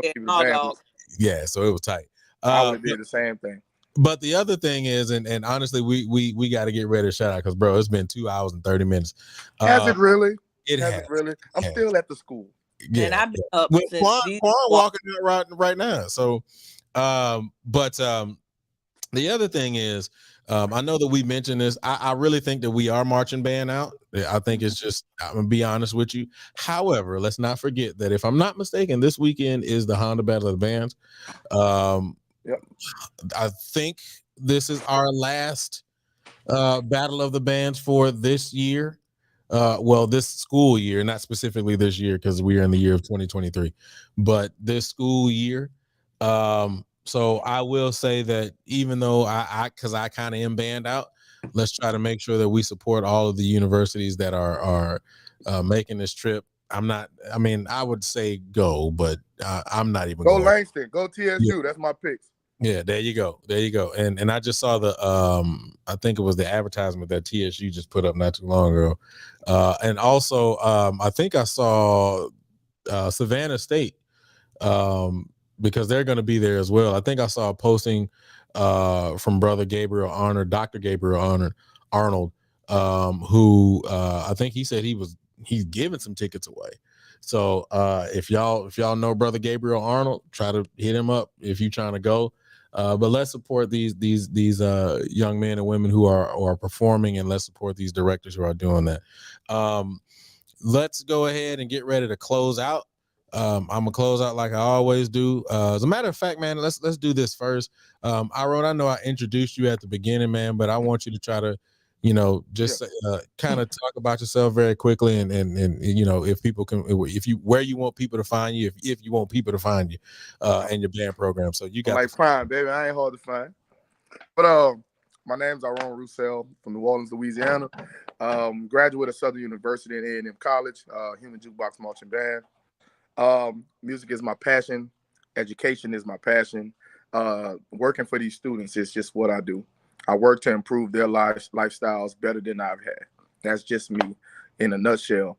I can say that it has been a pleasure to matriculate through my jobs that I've had in Beaumont at a middle school, Willie Ray Smith Middle School, helping out at Beaumont Central, all the way to Scotlandville Magna High School in Baton Rouge, where I built that program up.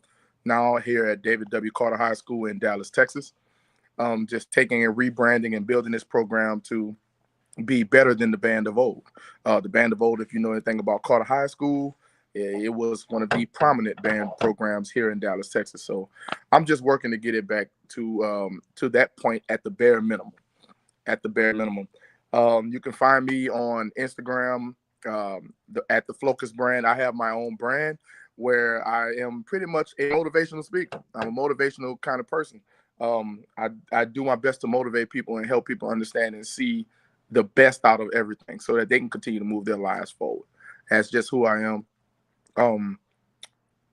Yeah, I mean, that's pretty much me in a nutshell, man. Follow at DWCC Band. Stay tuned if you want to stay tuned with the Carter High School Band and see what we got going on, and just y'all just come along for the journey, man. If anybody that's followed me before, following me is a journey. That's all I can say. It's a journey, man. I take you along with me. I take you along for the ride, and you can sit there and say, man, I see where you started with them kids, and now where you are. Hey, it's up. That's what we do. Absolutely. And I will continuously say this. I always like giving you your flowers because I appreciate the work that you're doing, man. Yes, sir. I appreciate you, brother. And we got a history, man. You took over my babies when I left, man, and you did right by those kids, man, and you did great with the things that you were given, man, and specifically at Central, man. Like you said, you were handed the keys, man, and like I said, I watched you, bro. So I'm gonna continue to give you your flowers every time I see you. And anybody that I speak to about you, I'm always gonna have good things to say, man. So just keep doing what you're doing, bro. So for you, man, I always like to say any final thoughts and anything you got for the culture. So go ahead, you got it. Let's be real. I'm not a guy that's, willing to sugarcoat things. I'm clear cutting to the point.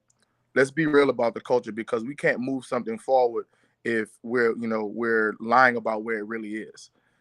What the mud that it's in, it's stuck. It has, weeds and everything growing around it. It's implanted somewhere where it's not mobile.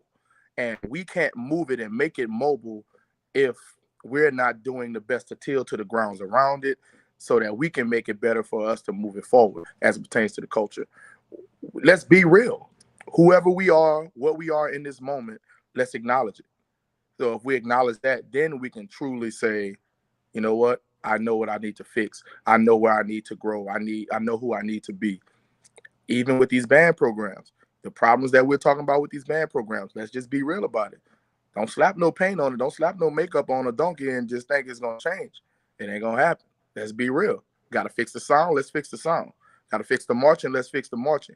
We need to pay more attention to the concert literature. Let's do it. Let's do everything that we can do to move the culture forward to say, hey, we provide the best opportunity for every young person that comes to this university. And band program, high school, middle school, and all of that too. Absolutely. And I want to finish with what he said by saying, the conversation that we had when we were sitting down eating the chicken. I got to make sure I put it in there that we was eating the chicken. You really were able to turn some heads and inspire a lot of people at that table that day. And so, I enjoyed the conversation, but I also enjoyed hearing what you had to say. So once again, man, whatever he says, hey, that's what he said. He's right. There you go. Portia, any final thoughts? Anything you got for the culture? You getting quick because I was like, he gonna take a minute. Let me go ahead and shout out to the teachers, man. I don't know how y'all do it every day, but shout out to y'all. Somebody gotta do it. So hats off to y'all. Keep going. Brown liquor is how we do it every day. Don't let nobody tell you different. If they say they lying, if they don't do it, they lying. They got brown liquor. I know I got something in the cabinet right now, but I ain't touched it. Probably on my birthday. Quan, any final thoughts? Anything you got for the culture, bro? That man in the car. Yeah, I'm in a car. Bro, you don't play no game. Just keep it's time to go. Yeah, man, just keep every director in your prayers because this time of the year is really sometimes the most strenuous because some of us are still the burned out from the marching band trying to do our thing with the concert band, but also gaining those professional development hours, um, and all of the above, and trying to grow yourself. And I just want to encourage all band directors, don't be so consumed with your program to where you're not growing yourself as an individual, because the more that you learn is the better that you can feed your children. You can't pour from an empty cup, and that's mentally, spiritually, and even physically. Lastly, keep me in your prayers in regards to collecting this money for my kids to go to Washington D.C. uh, it's been a stressor on me, but I know that God provides, and I'm gonna just leave it with that. How are you collecting this money, Quan? For the most part, donations. I'm about to say y'all Uh, money buns. yeah, I I mean, mean, what mechanisms? so we have Cash App, PayPal, and it has to go directly to our what you call it, PTA. So there's Zelle, Cash App, there's PayPal, like all of those fiduciary platforms that you can turn it in like that. But we're asking like corporate sponsors, donations, and That's the second time. neighborhood markets. What was that word? What? Fiduciary. Boy, I know that boy got a good grade in the ACT and the SAT. Boy, Nah, using bro. good words. I learned it. I learned that at Alpha. We'll talk. But I hey, learned man, that say at man, you better stop talking like that. Come on now, brother. Anyway, hit me up, bro. Let's talk fundraiser. I know you lying. For I sure. know you lying. He an alpha too. Yeah, absolutely. Yeah. Yeah. Man, why he got to be lying? Why? Was that a problem? Should I be a Q today? Hell no. No. Should I be? I'm just saying y'all got rid of Rick, and now it's just a takeover. I don't know. Whoa. Mixed bag around here. Nobody. I know. I'm joking, Julie. Come on now. But when I see an enlightened brother, I feel like it's a great thing to have him on. That's Amen. Glory, hallelujah. Yes. Hey. Yeah. So hey, when you see the light of Alpha, it is what it is. All right. But Quan, hit me up, bro. I got some fundraising stuff for you. Most definitely. There it is. See, that's what it's all about, man. Making connections, man. I'm all for that, man. I really appreciated the show. The show was super dope, man. Great to have Iron on, man. He dropped some nuggets in here that was definitely useful, man. I'm gonna always say, if you got the knowledge, man, don't be afraid to give it out to somebody. Don't hold on to it and gatekeep it. Give the knowledge to somebody else. Be able to reach out to somebody. We can build each other up, continue to build these programs. Let's support all of the band programs that are going to the Honda Battle of the Bands this weekend, as well as all of the band directors and the students who are preparing for adjudication this year, not specifically TMEA, not TMEA, but UIL and all of the other areas that are doing adjudication. It is very necessary that we continue to support that growth. Man, this episode has been super dope. Remember, it's going to be up on all your podcasts and networks. And if you're watching it on playback, you can go ahead and click that like button. Click that like button on the way out too. But if you're watching on playback, you can click it too. Also, please make sure you subscribe to the Passionates Network and turn on your notifications. I ain't got nothing else. This episode has been super dope. We will see you guys next week. Yep. Peace.